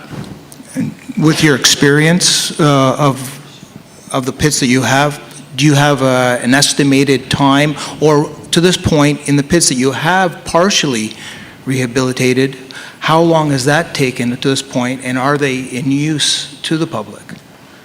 Well, when we look at some of the pits that we fully rehabilitated, we then divest them. We look at a number of them across the province where we are no longer operating them, and those, whether the new landowner allows for other people to use their land, we don't know after that point. So it really all depends on if there's a certain land that's earmarked for public use, or if it's going to be divested to an individual, down the road. So. I guess the question I'm asking, do you have a time frame from the 40 years of actually extracting aggregate to the time that you believe it's rehabilitated? Through you, Mr. Chair. Well, during that 40-year process, much of the site is actually rehabilitated because we progressively rehabilitate it. Once we're done extraction, the final rehabilitation doesn't take that much longer, actually, because we have completed so much rehabilitation in progressive manner. So the amount of time it takes to flood, I think, is estimated in the water resource report. I don't remember it off the top of my head. But you know, all of the landforms and the sloping and all that type of stuff would be progressively rehabilitated all the way along. Okay, thank you. And I have one more question for the delegate. On the north side, you have setbacks all around on the roadside, but no setbacks at all on the very north side of the main pit. Go ahead. Through you, Mr. Chair. Do you have a question about that, or? Yeah, why isn't it set back evenly all the way around the entire perimeter of the pit? Through you, Mr. Chair. Thank you for clarifying. Those southern setbacks are taking into account the houses that are there, and so the increased distance separation that we've provided there. The north side is adjacent to vacant land or farmland, so it has a smaller setback. Okay. Okay, I thought there would have been a standard. I'm sorry. Thank you very much. Can I just make one comment? Thank you first to the council for how attentive they've been to everybody speaking. And we're new to Caledon, 2 years, and I think the biggest asset to Caledon are the people that I've met and the history that they've told us about the land that they've grown up here. And I would like to see what the potential would be 40 years from now if we went a different way. Thank you. Thank you very much. Just state your name for the record, please. I'm Catherine Fitzgerald. I'm also a resident of Alton. And just in light of us doing the land acknowledgement, I'm just curious if either council or our committee here have looked into any potential sacred burial grounds in the area that's being considered. And also beyond that, the vibration, if that would affect any sacred burial areas. Karen? Through you, Chair, to the delegate, we've completed stage 1 and 2 archaeological assessments for the whole property, and there were no burial grounds found. There are some additional archaeological studies being done where there were some artifacts found, so there will be no extraction in those areas until those areas are cleared of the artifacts in the way that happens through a stage 3 or a stage 4 archaeological, but there were no burial grounds discovered in those archaeological studies. So just to elaborate, when there's blasting occurring, there's vibrations. So if there's areas, have you looked at the areas beyond your specified area? Through you, Chair, to the delegate, we haven't done archaeological assessments beyond the site limit. So will it be done on behalf of the town? That question will be directed to staff, and they'll have to see whether there's an ability to do that or not. Okay, thank you. Okay, thank you. I'll go ahead, sir. My name is Marcus Necht. I'm a resident very close to the proposed pit, and I just have a couple comments for council to consider. So as a kid going to Europe on a regular basis back in my childhood to visit in a house that was not very far from a quarry, similar to this kind of thing, I can safely say that residents in the village will probably feel their windows shatter every time a blast goes off. And I remind you that there is an elementary school in the town of Alton with a lot of little children in it that will hear that every time it goes off. And as far as water goes, it's not just running out of water, it's having shitty water that you can't drink. And I believe, I've heard recently, there's a lady who lives up at Beech Grove and Willoughby or someplace, who every time the police do a bomb test in the pit south of 24, Lafarge's pit south of 24, has to have her water treated before she can use it again. So there's more than just running out of water. And, you know, there's, I believe as far as that goes, the town has a community well in the town of Alton, which is not very far away. And I'm pretty sure that those blasts down there are going to affect that, just like they're going to affect my well and all the other wells around, especially the ones downstream in Inglewood. So I think you have a big hill before you to climb. I wish you all the energy to make it to the top and make the right decision. Thank you. Thank you.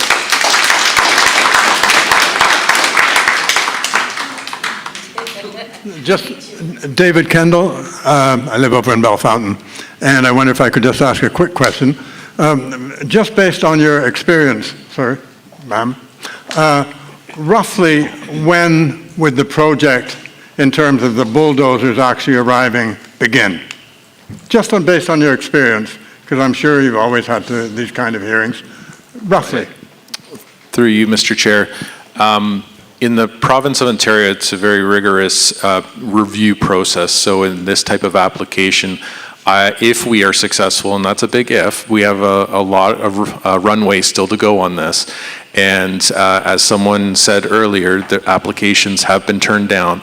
But if we were successful in this, I wouldn't imagine that we would be looking at opening this for another 5 years, given the process that is involving. Thank you. Thank you. Thank you. Gives you 5 years. 5 years for everyone to sell their houses if they're within a mile. Sir. They might buy it. You want to buy it? Quiet. Excuse me. We got one more. My name is Rick Ainsley, Yeah, Rick. 8260 Mayfield Road. Mr. Chair, I'd like to have it answered, if upon this approval, is CBM willing to put up a $400 or $500 million bond to protect the people in Caledon? Because I'll tell you what, I've seen over a long time, my family destroyed by poor planning, poor development, developers making piles of money, and for what reason? Because they're greedy? I'd like to see a big bond put up. Maybe they want to go somewhere else to mine. That's all I got to say, Mr. Chair. Thank you, members. Thank you very much, Rick. Okay, I have no further speakers. I want to thank everyone for taking the time this evening. Staff are recording the questions that were here this evening. Please check the website. The answers, the review, the revised studies from this evening will be there and be posted. So this concludes the June 20th Planning and Development Committee meeting. I declare the meeting adjourned. Thank you very much.